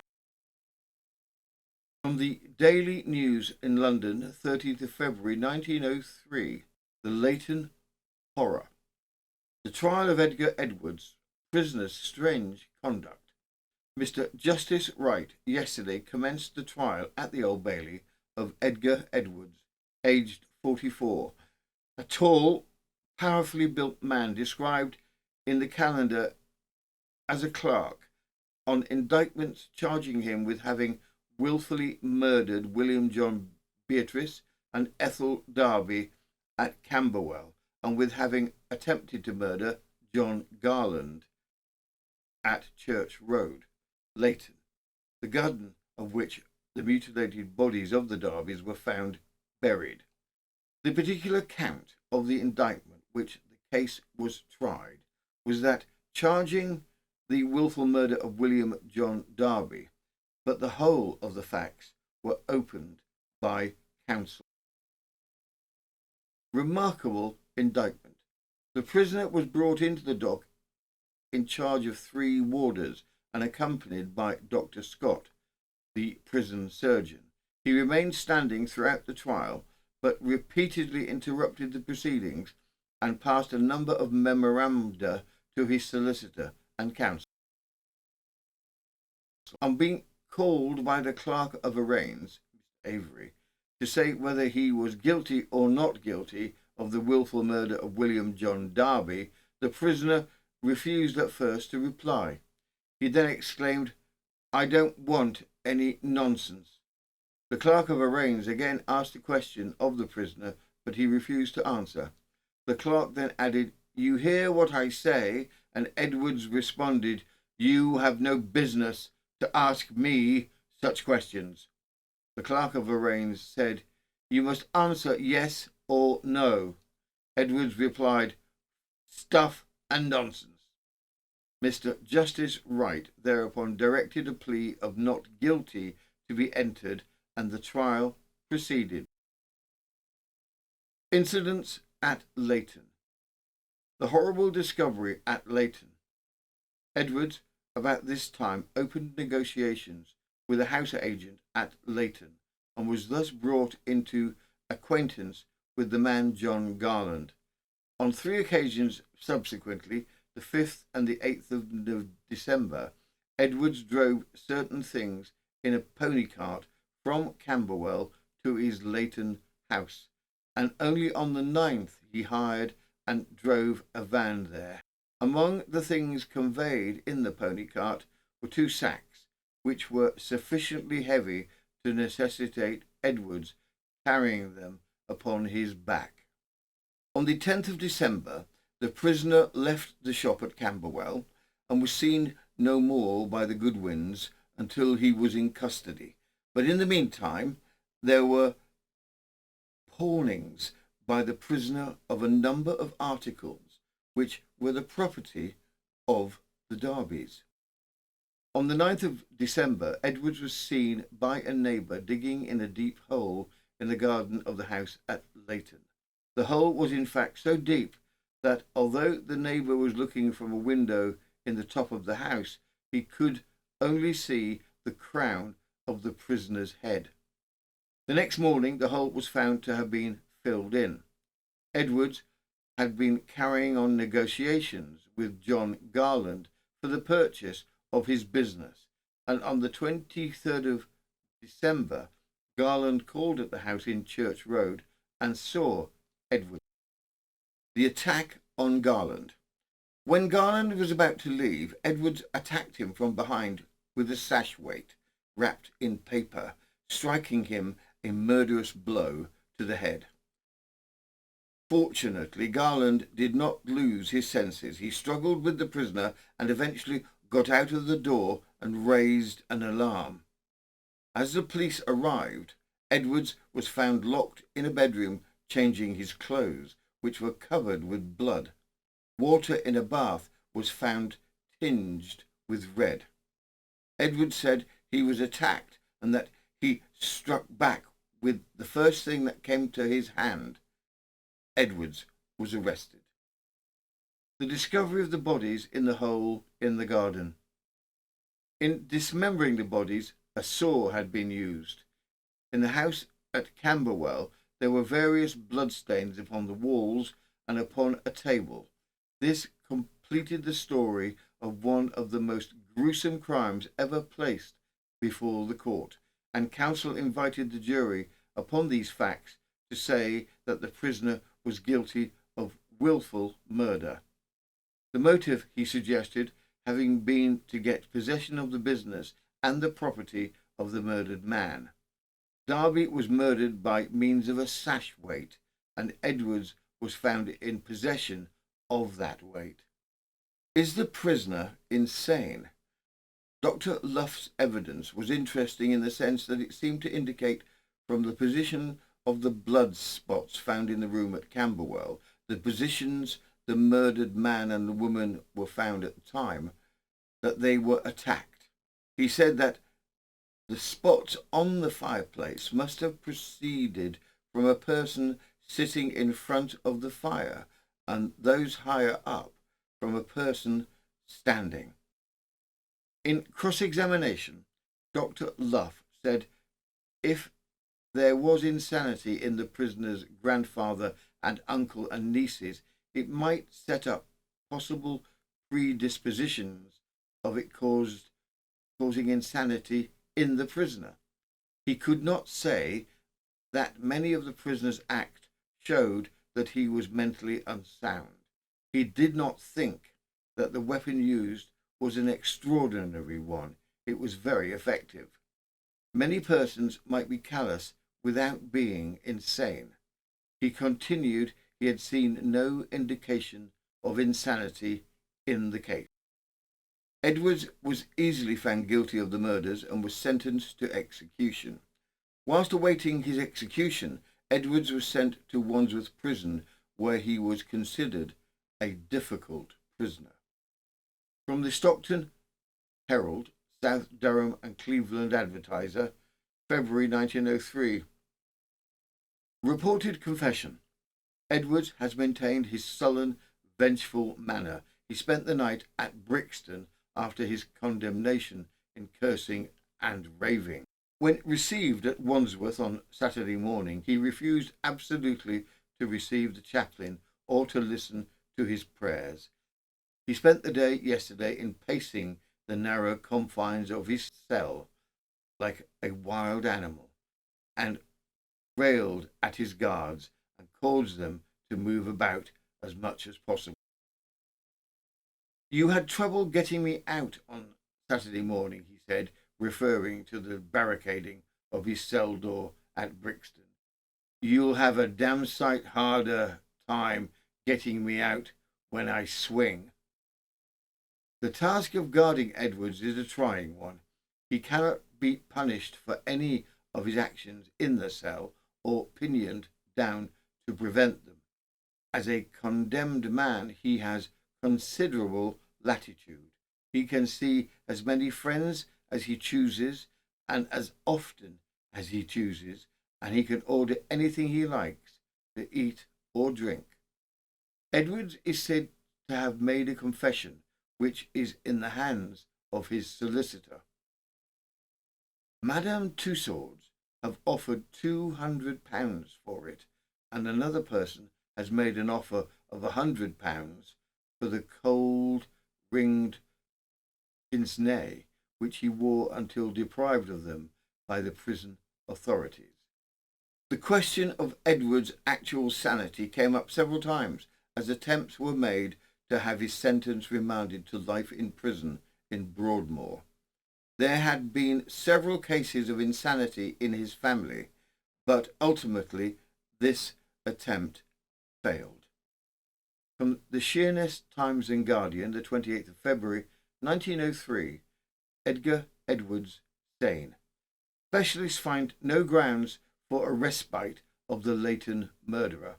The two specialists who were ordered to inquire into the mental condition of Edgar Edwards, the fiend in human form, whose victims, the Darby family, were found buried in a Leighton garden, have completed their report. It has been forwarded to the Home Office, and it is understood that the medical men have not been able to discover anything that would justify the Home Secretary in advising His Majesty to respite the sentence of death.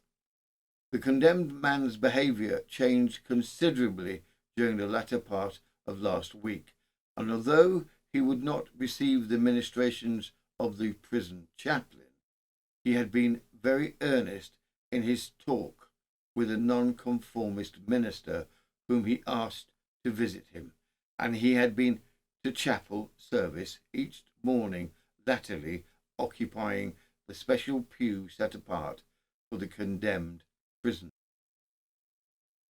2 warders sit each side of him during the service, and 3 others are outside should their services be required. He has also been allowed to exercise for about half an hour each morning in the exercise yard since he has become quieter. Edwards has written a letter to one of his sisters begging forgiveness for the trouble and disgrace he has brought on the family. His mother, who is 80 and is living in a respectable part of northeast London, has been spared the knowledge of her son's position. On the 3rd of March 1903, Edgar Edwards was hung. From the Sheffield Daily Telegraph, the 4th of March 1903, the execution of Edwards. Edgar Edwards was executed at Wandsworth Jail in London yesterday morning for the horrible murder of Mr. and Mrs. Darby and their infant child in December of the 1st last in Camberwell. Edwards is said to have slept fairly well until aroused at 6 o'clock yesterday morning, when he was reminded that it was his last day, which he said, "Yes, I'm ready. I shall give you no trouble." At 7 o'clock he ate a good breakfast of coffee and bread and butter, and afterwards asked to see the governor, whom he personally thanked for the kindness and little indulgences allowed to him. He was then seen by the chaplain and reiterated his statement that he was prepared. He, however, was nervous and excited and extremely pale.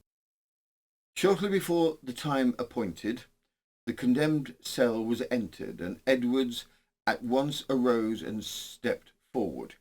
To safeguard against the possibility of any display of violence, or on the other hand, fear by Edwards, there were 4 warders present, but as events proved, they were not required, as Edwards met his death with great fortitude. He was ghastly white when led from the cell, and shaking with suppressed excitement, and on the journey to the platform he made several incoherent statements, and also repeatedly thanked the prison officials. He kept his promise in not giving any trouble, and John Billington and Mr. Under Sheriff Metcalfe described the execution officially as very easily carried out. The lever was pulled by Billington at the usual signal, while the chaplain was reading the burial service, and Dr. Beamish at once pronounced life to be extinct. Edwards was hanged in prison attire, as is the custom now, and leaving the cell he walked with a firm step, but with a curiously bent forward attitude. On the scaffold he made several remarks in the form of prayer, and having previously thanked the chaplain for his ministrations, and making expressions of hope that God would forgive him his misspent life. His last words, distinguishable to those standing by, were, "Good Lord, have mercy upon me." Case 5. The Eastbourne Tragedy, 1905 to 1912. This extraordinary story is hard to forget. Robert Hicks Murray, a serial bigamist and murderer who carried on at least 2 identities simultaneously, married 2 sisters unbeknownst to either sister, murdered all his children and 1 partner, and then set their dead bodies on fire. It has been speculated that he previously murdered his sister, as we likely touch upon here. Robert Hicks Murray remains elusive to this day. It was in the aftermath of the death of his wife and children that Scotland Yard started to piece his crimes together. We have no birth date for Murray, so his early life is only sketched through family. He liked to give stories of himself as being a top army man and stated that he had spent time in India and China. According to his brother, this was completely untrue. Robert Murray Hicks's background. From the Weekly Dispatch, London, the 1st of September 1912. A brother's narrative. Mr. Fred Money, a brother who is in business in Kingston, said, Bob was brought up in Watford with the rest of the family. The stories about his having been a soldier are absolutely ridiculous. For many years he was unwell and ailing, and no army doctor could possibly have passed him. The story about him being abroad is equally untrue. He may have been on the continent for a day or two, but he certainly never went to China or India or any place as far away as that. Bob had a very pleasant manner and rather a fascinating way with him, and he would get on well with most people. Robert Hicks Murray had a number of pseudonyms that he used. Robert Charles Mackey, Charles Richard Mackey, Charles Sterling, Sterling spelt with an I, and Robert Money. It is with this last pseudonym that we start this story with a suspected but not proven murder laid at his door. From the Weekly Dispatch, the 1st of September 1912, Money's dual existence. The identification of Murray with Money reveals an extraordinary life story and a dual personality. One of the most remarkable features of the case is the ability with which the deceased man kept two identities distinct. At Kingston-on-Thames, he was known as Money, while at the same time at places so close to hand as Wandsworth, Putney and Clapham, he was known as Murray. He was born at Farnborough and was brought up in Watford. He was the son of a journeyman carpenter and the youngest son of a family of 9, 8 of whom were born at Farnborough. The youngest child was Mary Sophia, the victim of the Merstham Tunnel outrage. He was a businessman and in the past had run a milk business as well as holding a number of properties that he leased. It was from the leased properties that he made his money. None of his partners were aware of any of the businesses he ran. Interested, they believed him to be a captain in the army. 1905, the murder of Mary Money. On the 24th of September, a railway inspector was walking through the Merstham Tunnel on the Brighton line when he stumbled upon the body of a woman. The woman had been horribly mutilated.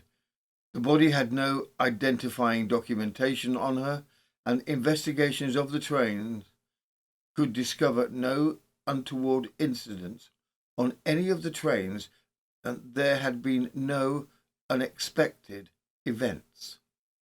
Suicide was ruled out when an autopsy revealed that the woman had a scarf stuffed down her throat.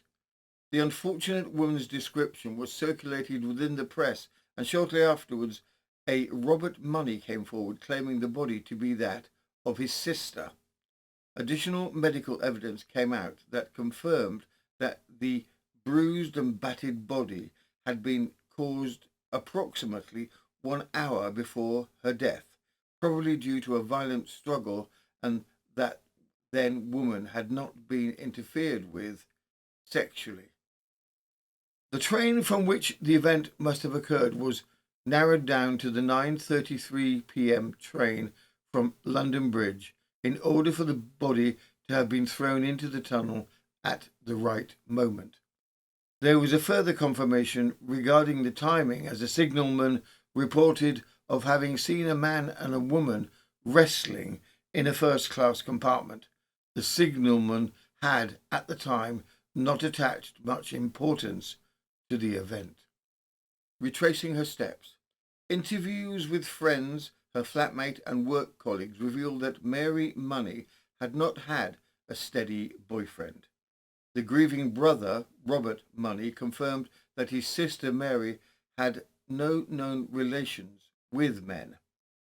The inquest verdict was that Mary met her death by severe injuries brought about by a train, but the evidence was insufficient to show whether she fell or was thrown from a train. Mary had been carrying a purse when she left Clapham, but it was never found. From the Guernsey Evening Press and Star, the 27th of September 1905, the Mersham Tunnel Mystery. The inquest on the body of Miss Money, which was found mutilated in the tunnel at Mersham, was opened yesterday afternoon and adjourned until Monday after some half-dozen witnesses had been examined. The evidence seemed to be against the theory of suicide and showed the deceased to be a most respectable and careful girl. In addition to the terrible mutilations caused by the train, there were marks on the hands and fingers as if she had been gripped. The roof of the mouth was lacerated as by a thumbnail or ferrule of a stick. The lower lip was injured by something being forced into her mouth. Death was due to the injuries after leaving the carriage. 10 or 12 inches of silk scarf were forced into the mouth, and a portion of the scarf was over the deceased's nose. The purse containing her weekly wages and a pocket handkerchief had not been found. Another circumstance which seems to suggest that she was the victim of foul play is a small and recent abrasion on the upper part of the mouth. The conjecture is that this may have been caused by a fingernail of the hand which crammed the knotted end of the girl's silk veil into her mouth. It is not known that the deceased had any associates who are open to suspicion, but the police are having inquiries made upon that subject in London, but the whole circumstances of her death are still enveloped in mystery, there being no clues to help in the solution. The case remained unresolved. Was she murdered for her money? Was the murderer random or someone she knew? Had she been carrying on a secret affair? The murderer was never traced. Robert Money. It was discovered several years later the connection of Robert Money and Robert Hicks Murray being one and the same man. Was the death of his sister Robert's first murder? The possible tie to the crime would come 7 years later at the gruesome Eastbourne tragedy incident, where Hicks's handwriting appeared in the newspapers and was immediately identified as the handwriting of her brother, Robert Money. The Eastbourne tragedy, 1912. A young woman named Florence Taylor runs out of a burning house. She has been shot twice in the neck. Inside the burning house is the man who shot her, her lover, who she believes to be her husband, Robert Hicks Murray, as well as her two dead children.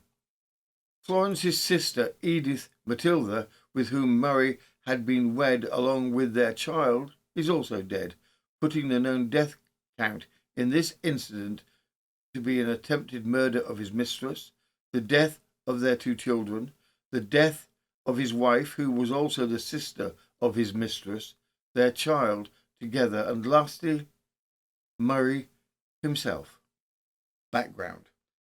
Sometime in 1908, 3 years after the death of his suspected sister, Murray was introduced to a railway official from the Isle of Wight.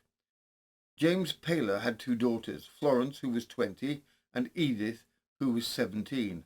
Both daughters quickly fell for the dashing Murray. Murray successfully wooed the elder daughter, Florence, and they had a secret wedding in a Scottish ceremony. Florence became pregnant by Murray shortly before she was due. Florence was packed away to a small cottage in Clapham, where she gave birth to a boy, Stanley. Edith, the younger, was married to Robert in an open ceremony 6 months later. Edith also fell pregnant and gave birth to a daughter, Winifred. Florence gave birth to a second child, a daughter, Vera. Murray spent 3 days a week, respectively, with each sister. On the 7th day, he pretended to be unwed and spent time attempting to find another recipient of his affections. His explanation to both sisters of his absences was the requirements of the army. Sometime in 1911, Murray became infatuated with another young girl. With this new infatuation, Murray decided that he needed to kill his current families in order to enable him to marry the new girl. With this in mind, Murray planned the execution. He rented a holiday home in Eastbourne, where he brought Edith and their child, Winifred. In a room within the home, completely painted blue, he killed Edith and 1-year-old Winifred, and he left the bodies in the room on the floor, locking the door. He then collected older sister Florence and their 2 children, bringing them to the same rented house in Eastbourne, warning Florence never to go into the blue room. Early in the morning 2 days later, Florence asked Murray for a cup of tea. Murray agreed, and Florence was met with 2 shots in the neck by a revolver. Thinking that he had killed Florence, Murray went to the children's room and killed them both. Murray unlocked the blue room with the bodies of Edith and Winifred and took the bodies of the 2 now dead children and stacked them on top of the already 2 dead bodies. Florence was wounded, but not mortally. She managed to run out of the house crying out for help. Murray by now had taken to soaking the 4 dead bodies in petrol and setting them alight. Whilst the bodies were burning, Murray took some cash and wrote a confession of the murders within the house and stated how he wished to be rid of anyone who was dependent on him. He asked for forgiveness from God. Murray then took the revolver and shot himself. From the Illustrated Police News, 26th of September 1912, Eastbourne tragedy. The sole survivor tells the story of a ghastly crime, the murderer's many names and his mysterious life history. An ordeal in the witness box, almost as poignant as the scenes through which she had lived, was faced by a sorrowing woman in black at the close of the Eastbourne tragedy inquest last week. The witness was Florence Paler, the only survivor from the house of death in Ennis Road, Eastbourne, in which Robert Henry Money, under the name of Captain Hicks Murray, lived with 2 sisters, and afterwards murdered both his families, set fire to the residence in the hope of wiping out all traces of his identity and his crime, and he committed suicide. The close of the inquest was as sensational and dramatic as the final chapters in the life of this man of mystery, who at last was identified as the brother of Miss Mary Money, whose death in the Mersham Tunnel 7 years ago is still unsolved. The jury, after a private consultation, found that Money murdered his wife and 3 children and then committed suicide. The coroner and the jury, sitting in the crowded justice room in the Eastbourne Town Hall where the inquest was held, had pieced together, link by link, the strangest chain of events that he had ever held together such a series of tragedies. It was proved that C.R. Mackey, the man posing as the wealthy American who in July rented the corner house in Ennis Road for his wife and infant child, was the Captain Hicks Murray, who was even then under the name of Captain Sterling, living in another part of Eastbourne with a sister of his wife and their 2 children. Finally, it was proved by Mrs. Frith, a sister of Miss Mary Money, that this triple personality hid the identity of her missing brother, Robert Henry Money, who had led a strange, unsettled life away from his relatives ever since the Mersham Tunnel mystery first cast a shadow over the lives of all the members of that family. 2 startling new facts were proved before the inquest concluded. They were: Captain Hicks Murray borrowed from Florence Paler the money to buy the petrol with which he set fire to the house to which he lured her and her 2 children. His wife Edith and the baby girl were probably not murdered until just before Florence and her 2 children reached the house, for at 7:15 on the Sunday morning, a milkman heard a baby crying in the front bedroom. When the coroner took his seat, a woman in deep mourning sat sobbing by the side of Mrs. J., the wife of the vicar of St. Anne's in Eastbourne. She was Florence Paler. Her heavy black hat and veil hid her reddish-brown hair and made a vivid contrast to her thin, oval face and fresh complexion. When Miss Florence Paler was called into the box, she seemed to be bearing up only with great effort, and at times cried, my children," and buried her face in her hands as the coroner questioned her. In this inquest, questions were asked as to her perceived married status. Florence replies that they were not really married. It had been last Christmas that they had gone through a type of Scottish form of marriage which he had done to satisfy her. She confirmed that at the time she had thought it was legal. Florence confirms that the picture of Robert Money is indeed the now dead Captain Hicks Murray, who was the father of her now dead children. Florence continues that she had met Money in February 1910 and began living with him shortly afterwards. In September 1910, her sister Edith had come to visit her looking for Money, and she learnt 3 months later that Money was married to her sister Edith. She never really saw her sister after that. She was unaware that he had been living with her sister Edith several days a week. From the Illustrated Police News, the 26th of September 1911, the events of the fateful day. The story of the last night at Eastbourne and the events that led to it were then drawn from Miss Paler by the coroner, while the court listened with amazement. After nearly a month at Eastbourne in various lodgings under the name of Sterling, she had been promised that she and her children would return to London to a larger house.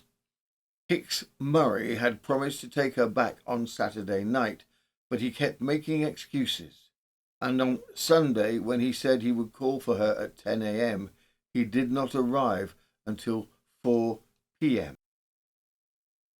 He arrived in a cab, and they drove to the railway station, where he had said to her, "My friend Captain Mackey has lent me his house here. We will go there for the night and go to London in the morning." On the previous day, said Miss Paler brokenly, he had given me £23 in gold and silver, and his gold watch and chain and diamond pin. He said he was going to see some soldiers off, and he might lose things in the crush. On the Sunday afternoon, added Miss Paler, he asked me for some money to buy petrol, which he used to burn my poor children. He said he wanted the petrol for his friend in Ennis Road. He took me to this house. I didn't like it. It was so large and silent. I saw a bassinet in the hall. He said it belonged to Mrs. Mackey's baby and that a maid was coming for it in the morning. Miss Paler continues, I went to the front bedroom and took off my things. He took all my clothes and the children's clothes and put them into a little box room. The children had bread and butter and milk. My little boy Stanley was playing on the piano, and that seemed to annoy him. He said, don't let him make that noise. I was very tired, and I and the children went upstairs to the small front room. He came upstairs without his coat at about 1 a.m., and I noticed a large blood stain on his shirt sleeve. He said he had cut his finger when he was cutting bread. He seemed very nervous. He had previously told me one of the rooms was locked, cried Miss Paler with a shudder at the memory of this blue-beard chamber in which, although she didn't know it, the bodies of her sister Edith and the baby were lying. She continued, he didn't go to bed. He was walking about all night. He came in and got all the pillows and bedding out of a chest of drawers and took them somewhere. At about 4 a.m., I woke and asked him for a cup of tea, and he said, very well, but he did not bring it. He came in at about 5:30 and looked out of the window. I dozed off, and then I woke to find him bending over me. He shot me as I was asleep. He hit me there, she added with a hand on her throat, and then cried brokenly, and then he shot my children. I jumped out of bed, and he fired as I was going out. I went to the room next to the bathroom and heard him shooting my children. He tried to grab me, but I tore myself away from him. I locked myself in the cupboard. I heard 2 more shots, and I was going down the stairs to get assistance. There were several people who came to help, but it seemed such a long time before anyone came. I rushed upstairs to try to save my children. In a room which was on fire, I saw 2 children, and I recognized them as mine. 12 of the jurymen were of the opinion that Money was of sound mind. 3, who considered he was insane, were not allowed to sign the inquisition regarding his death. Scotland Yard. Firemen arrived quickly and managed to put the fire out before the bodies had completely burned. All of the bodies were identified. Strangely, the family of the 2 sisters had known nothing about the 2 marriages and that all 3 children were Murray's. From investigations into Murray's antecedents, Scotland Yard announced that it was likely that Murray had murdered 7 previous wives, which, including the sister, would place Murray's murder count at 12. We have been unable to trace further reports. As we mentioned before, Murray's handwriting letter was published in the papers. The handwriting was identified by another of Murray's siblings as being the same as her brother, Robert Money. From the Illustrated Police News, the 31st of August 1912, sensational development. The amazing mystery of the identity of Murray, the Eastbourne murderer, is a mystery no longer. During the weekend, he has been identified not as Robert Hicks Murray, but as Robert Henry Money. It was through the publication of the dead man's last message that the first clue was obtained as to the mystifying personality of Murray. The messenger ran, I am ruined, absolutely, so killed all that are depending upon me, and I cannot bear to think that they shall want. Please bury us all together, cannot write any more, God forgive me, C.T. Mackey. It was by reading this that a professional gentleman in the southwestern district of London instantly recognised the handwriting, particularly the unusual formation of the letter M in the signature, and went to the local police with the story. In support of his statements, he showed the detectives a bundle of business documents in Money's handwriting, which puts an end to all doubt. A little later in the day, a second assurance came from another quarter. She gave her name as Charlotte Frith, and she was the sister of Robert Money. That letter, she said, is in the handwriting of my brother, Robert Henry Money. When Twice Shot Florence was shown Robert Money's picture in hospital, she positively identified Money's picture as being her now dead husband, Robert Hicks Murray. From the Scotsman, the 24th of August 1912, the Eastbourne tragedy, funerals of the victims. The funerals of Robert Hicks Murray and his 4 victims in the Eastbourne tragedy took place last evening quietly at the Langley Cemetery in Eastbourne's eastern suburb. Very little public curiosity was evinced in the event, only a few spectators belonging to the locality being present. The bodies were contained in 3 coffins, the first containing the remains of Murray, the second those of his wife, and the third the remains of the 3 children. The service was conducted by the Reverend W.P.J., Vicar of St. Anne's, who was accompanied by his wife. There were no mourners or floral tributes. Only the coffins containing the women and children were carried into the chapel. That containing the remains of Murray was lowered into the grave without ceremony. The whole of the committal service was not used. The graves were in a portion of the cemetery where there are no headstones and where a number of paupers are buried. The coffins were inscribed plainly with the names, ages, and dates of the deaths.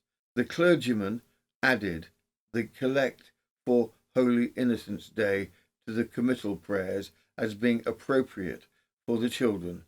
The funeral expenses were borne by the guardians.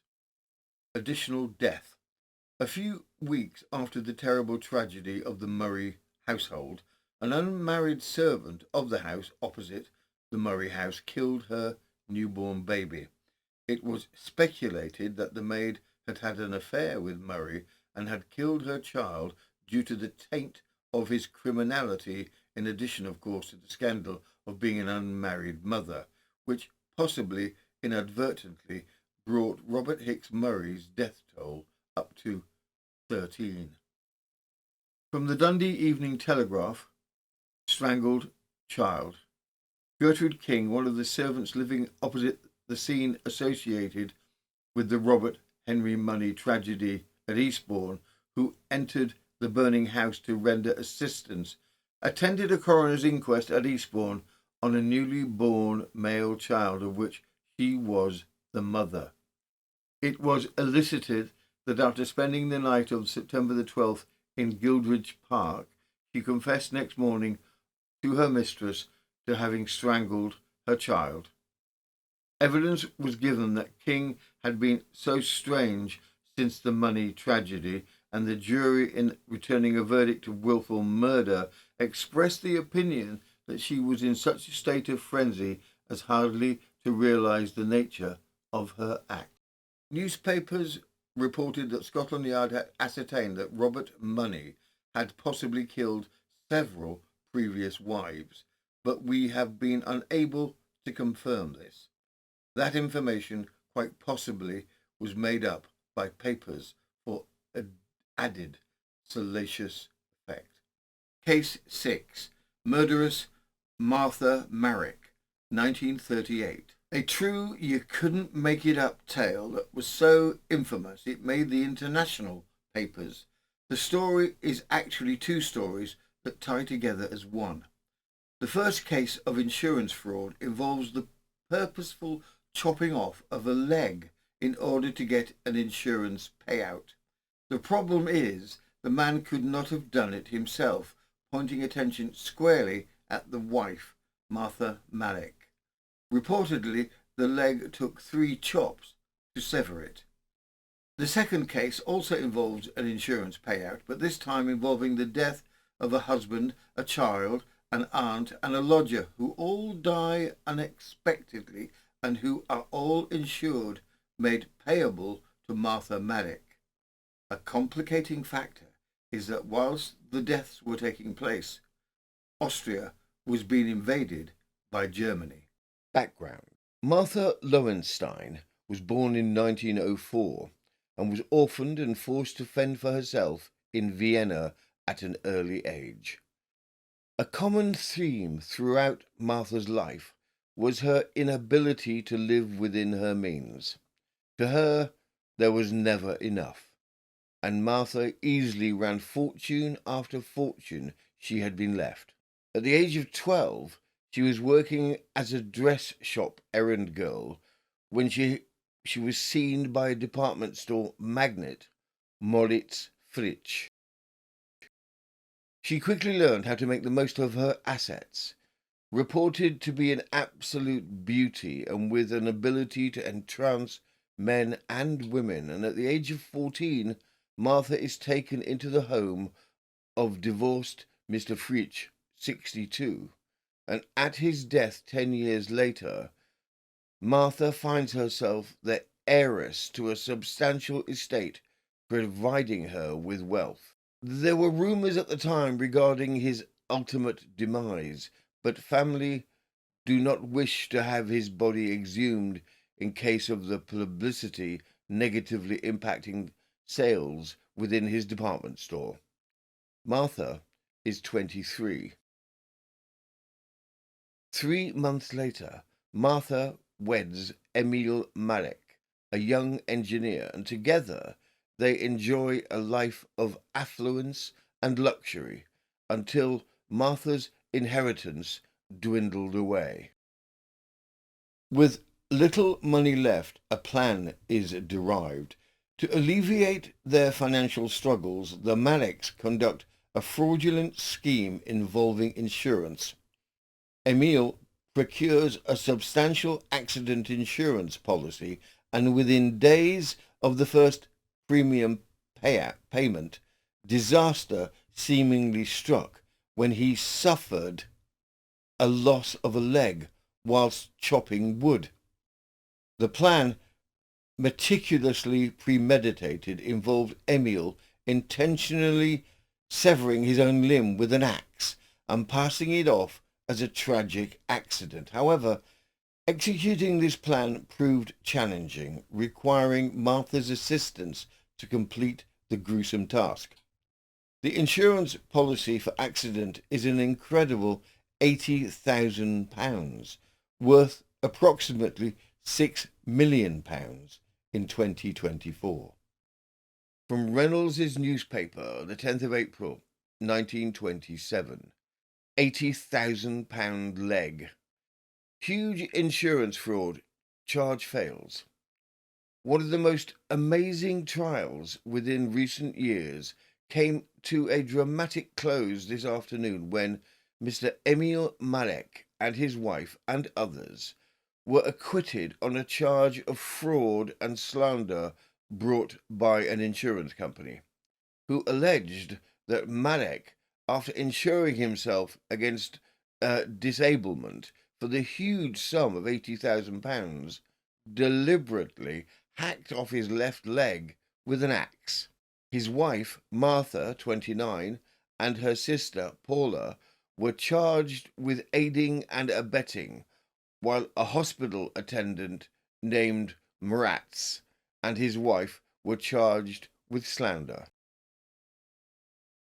One of the features of the trial was the production in court of the amputated leg preserved in spirits, which the man said he almost severed when chopping wood. After this acquittal, all the accused were found guilty of was making false statements against medical men and were sentenced to imprisonment. But in view of the time they have been in custody, they were immediately set at liberty. The case is a sensation and makes international news. It was reported that doctors seeing to Emil's leg determined that it had received 3 chops, and they deemed it impossible that he could have done it himself. The doctors also contended that one of them had been offered a bribe in order to attest that the loss of the leg had been accidental. He declines and instead reports the bribery attempt to the police. From the London Daily Chronicle, the 11th of April 1927, the £80,000 leg, voice from the grave. There were amazing scenes in Vienna last evening following the result of the trial of Emil Marek, a young engineer, who was charged with conspiring to defraud an insurance company of £80,000 on a disablement policy for the loss of a leg. The allegation being that he himself had hewn off the leg with an axe. His wife was charged with complicity and both were declared not guilty. Thousands of people had waited outside the court for the verdict, and until a late hour the streets remained thronged with men and women whose emotion had been stirred by a case without parallel in criminal history. Suspicion aroused. It is nearly 2 years since the first act in the drama took place. An engineer of unusual talent, Marek had devised an electrification scheme, and as an advertisement he decided to make a life-size moving doll. He was doing the preliminary carving from a large block of wood when the axe he was using fell on his right leg, inflicting a wound so serious that amputation was necessary. Sympathy for the victim of an accident changed to suspicion of a crime when it was found that on the day before the affair, Marek had completed a disablement insurance policy for what was regarded as a fantastic sum of £80,000. The insurance company resisted the claim, and on a charge of having hewn off a living limb, Marek was arrested. Doctors called as witnesses unanimously declared that more than one blow had been struck, and that the injuries could not have been caused by accident. So convincing was their evidence that almost to the end a verdict of guilty was expected. A dramatic change.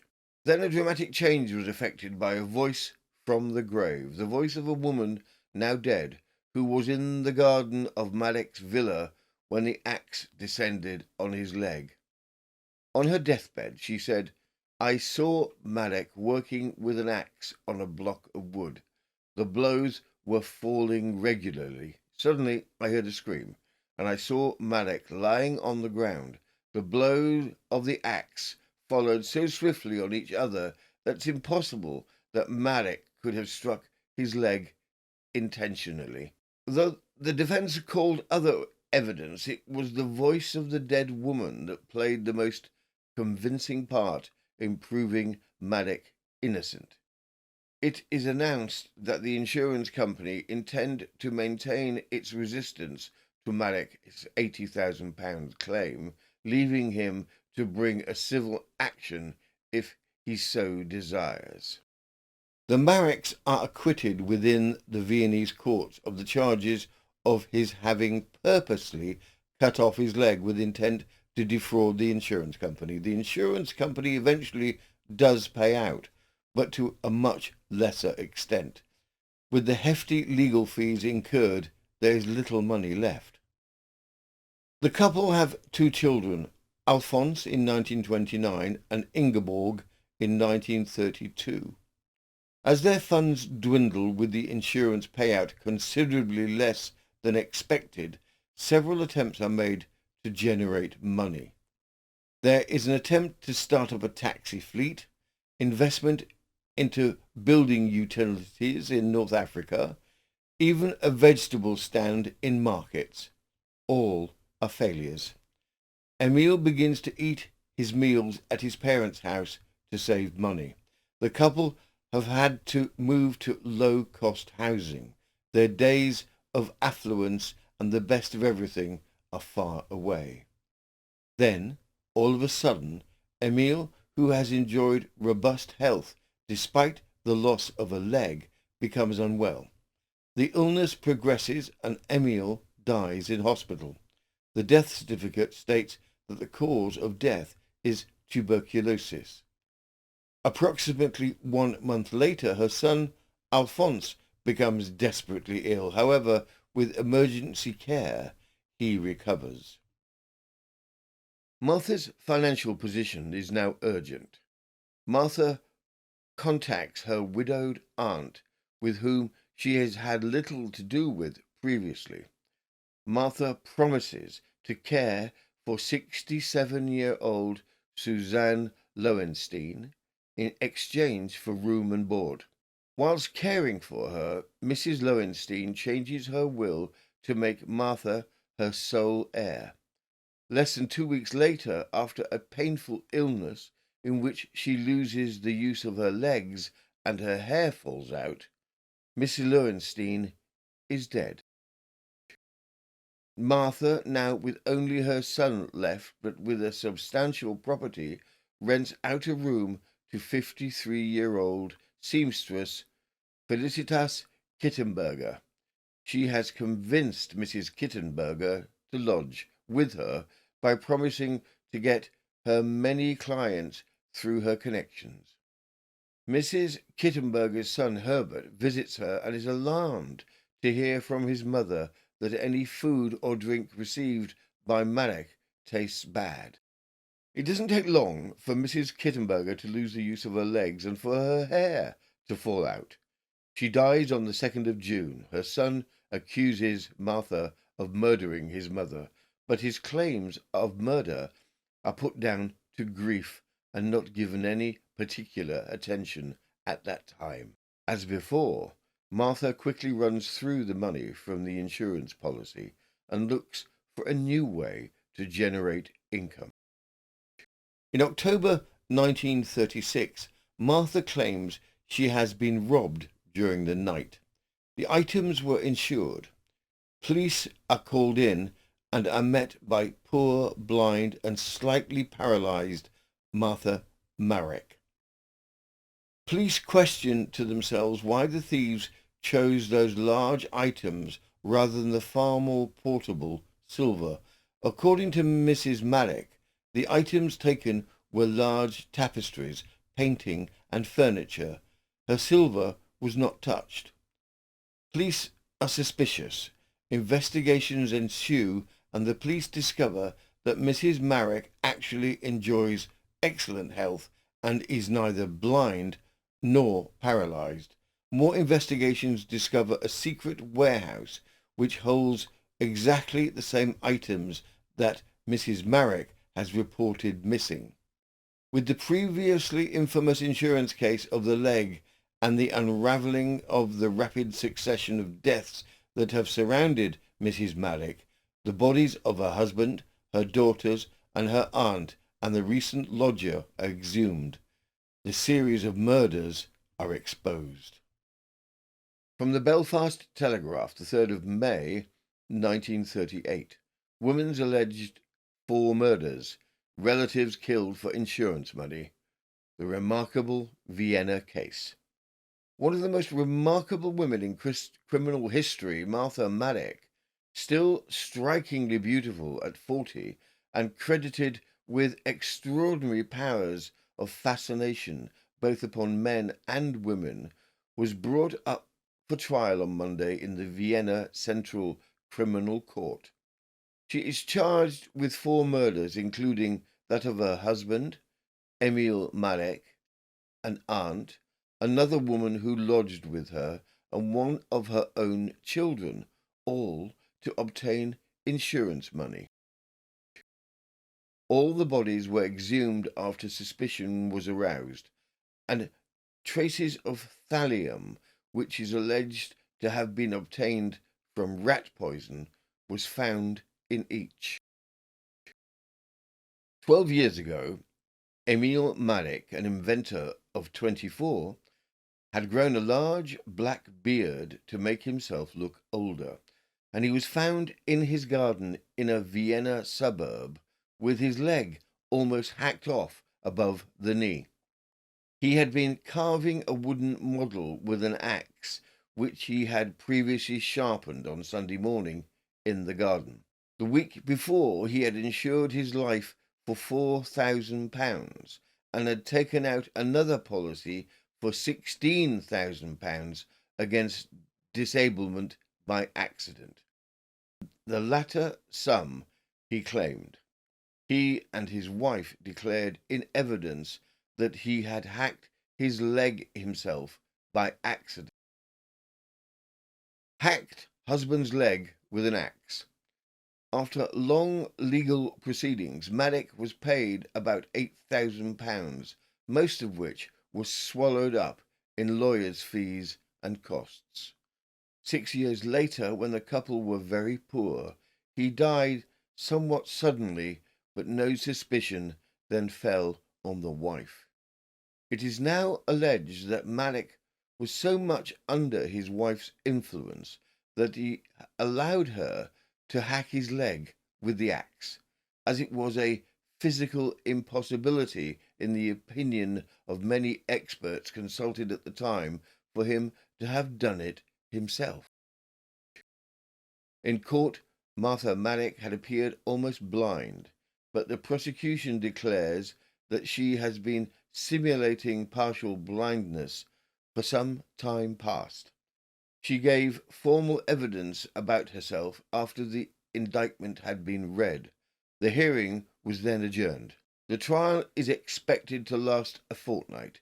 If found guilty, the woman may be hanged. The public interest in the case centres upon the revived particulars of the alleged accident to Maddock's leg 12 years ago. The story grips the papers not only in Austria, which has now been annexed by Germany, but in England and America. Martha herself initially portrays herself as blind, partially paralyzed, and unable to speak, but comes to life within the trial, shouting and swearing when hearing evidence that shows her in a bad light. From the People on the 8th of May, 1938. She wed at 14, accused of poisoning family. Awaiting in Vienna a verdict on which hangs her life is red-haired Martha Maddock, a former beauty. At the age of 42 is accused of murdering with poison her little daughter, her husband, her aunt, and another woman. She is also charged with the attempted murder of her son, Alphonse Maddock, and with organizing a fake burglary to defraud an insurance company. The trial is expected to end next week. The prosecutor says that Frau Maddock, who appears to be almost blind and paralyzed, is feigning both. Each of the 4 victims died from poisoning with thallium, a rare metallic poison, and the prosecution alleges that the victims were murdered for the insurance money. Martha Maddock was first married when she was 14, her husband being over 60. When he died in 1923, Martha inherited a considerable sum. She was then 26, and a few months later married Emil Maddock, who was several years younger.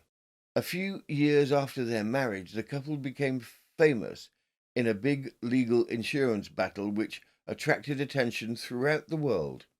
Emil Maddock had insured himself against death and disablement for very large sums and was found one day in the garden of his home with one leg nearly hacked off. Nearby was a sharp axe which he said he had been using. Maddock then said he struck himself with the axe accidentally, but it was alleged his wife had hacked at his leg and that both had agreed this method of defrauding the company. struck with axe. After a long legal battle, the Maleks were paid several £1,000s in settlement. During the present trial, Frau Malek was asked directly whether she had hacked off her husband's leg. She refused to reply. The fourth alleged poison victim was Frau Kittenberger, a seamstress. Martha Malek persuaded Frau Kittenberger to live in her house and to insure herself. When the woman dies, Frau Malek tried to collect the insurance, but failed. Martha continues to fight within the court, making sneering comments to questions asked for her. The prosecution produces over 100 witnesses. The police investigations incorporate over 1,000 pages of evidence against her. Evidence is brought forward from several who stated that Martha had repeatedly commented how she was tired of looking after a cripple. Her son Alphonse testifies that his mother had told him he would soon be going to heaven. Her defense is an attempt to create doubt about the evidence. For example, when it is put forward that Mrs. Kittenberger had become ill after eating her food, her response was that someone sometimes becomes ill after eating food. Everyone waits to hear if she has once again gotten away with it. She is unsuccessful. Martha is found guilty. From the Edinburgh Evening News, the 19th of May, 1938. Guilty of 4 murders. Green-eyed Austrian redhead to die. Sentence of death was passed on 2 women in Vienna today for the first time in 38 years. Red-haired, green-eyed, 40-year-old Martha Malek was found guilty of the murder of her husband, baby daughter, aunt, and a business associate. Her execution, if it is carried out, will rid the country of a woman who, according to witnesses at her trial, possesses remarkable hypnotic powers over men. Condemned to die, Martha and her defense team look for any way to avoid the death penalty. Their solution is unique. Austrian law, corporate punishment involves hanging. German law, corporate punishment involved beheading. The defense argues that as the conviction of the first 3 occurred under Austrian law, and only the last crime she is convicted of fell under German law, Martha should have the death penalty revoked and that a complete retrial should take place, or even better, that the judgment should be overturned. From the Belfast Telegraph, the 13th of August, 1938. Remarkable murder appeal. Can a woman convicted of murder and condemned to die under Austrian law have the sentence carried out under German law? This curious complication arising from Germany's annexation of Austria arises in the appeal of Martha Malek, whose trial last May was one of the most sensational cases which had come before the Austrian criminal courts. She was accused of murdering her husband, Emil Malek, her baby daughter, Ingeborg, her aunt, Susanna Lowenstein, and a woman lodger named Felicitas Kittenberger. She was alleged to have poisoned them with thallium, a metallic element having an affinity to lead. The judge at the trial simply sentenced her to death without specifying the means. Hanging was the form of capital punishment under the laws of Austria. In June, however, it is contended for the appellant that the particular paragraph of the law under which she was sentenced was supplanted by the analogous paragraph of the German law which prescribes death by beheading, and, therefore, the original sentence cannot stand. Frau Malek was the first woman to be sentenced to death in Austria for 38 years. And another point raised by the defence is that 3 of the alleged murders occurred while the death sentence in Austria was in abeyance, and only one, that of the woman Kittenberger, after its restoration, and that, therefore, the death penalty could be inflicted only in regard to this case, which, however, it is asserted is not strong enough in itself for the passing of the extreme sentence. The appeal had several other unusual points. One is that the doctors who examined the alleged victims immediately after death in no case diagnosed poisoning, and the court will be asked for the exhumation of 3 bodies from some cemetery in Vienna with a view of ascertaining whether thallium might be absorbed into the body after death from the ground or a lead coffin lining.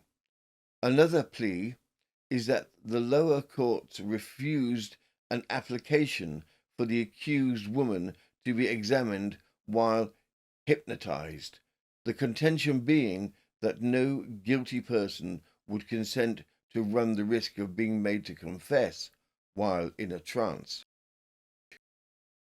One of the allegations made at the original trials was that Frau Madek had also attempted to murder her son, who was taken ill but recovered. This boy, who is now 9 years of age, is being called as a witness for the defence to testify that Frau Madek lived happily with her husband.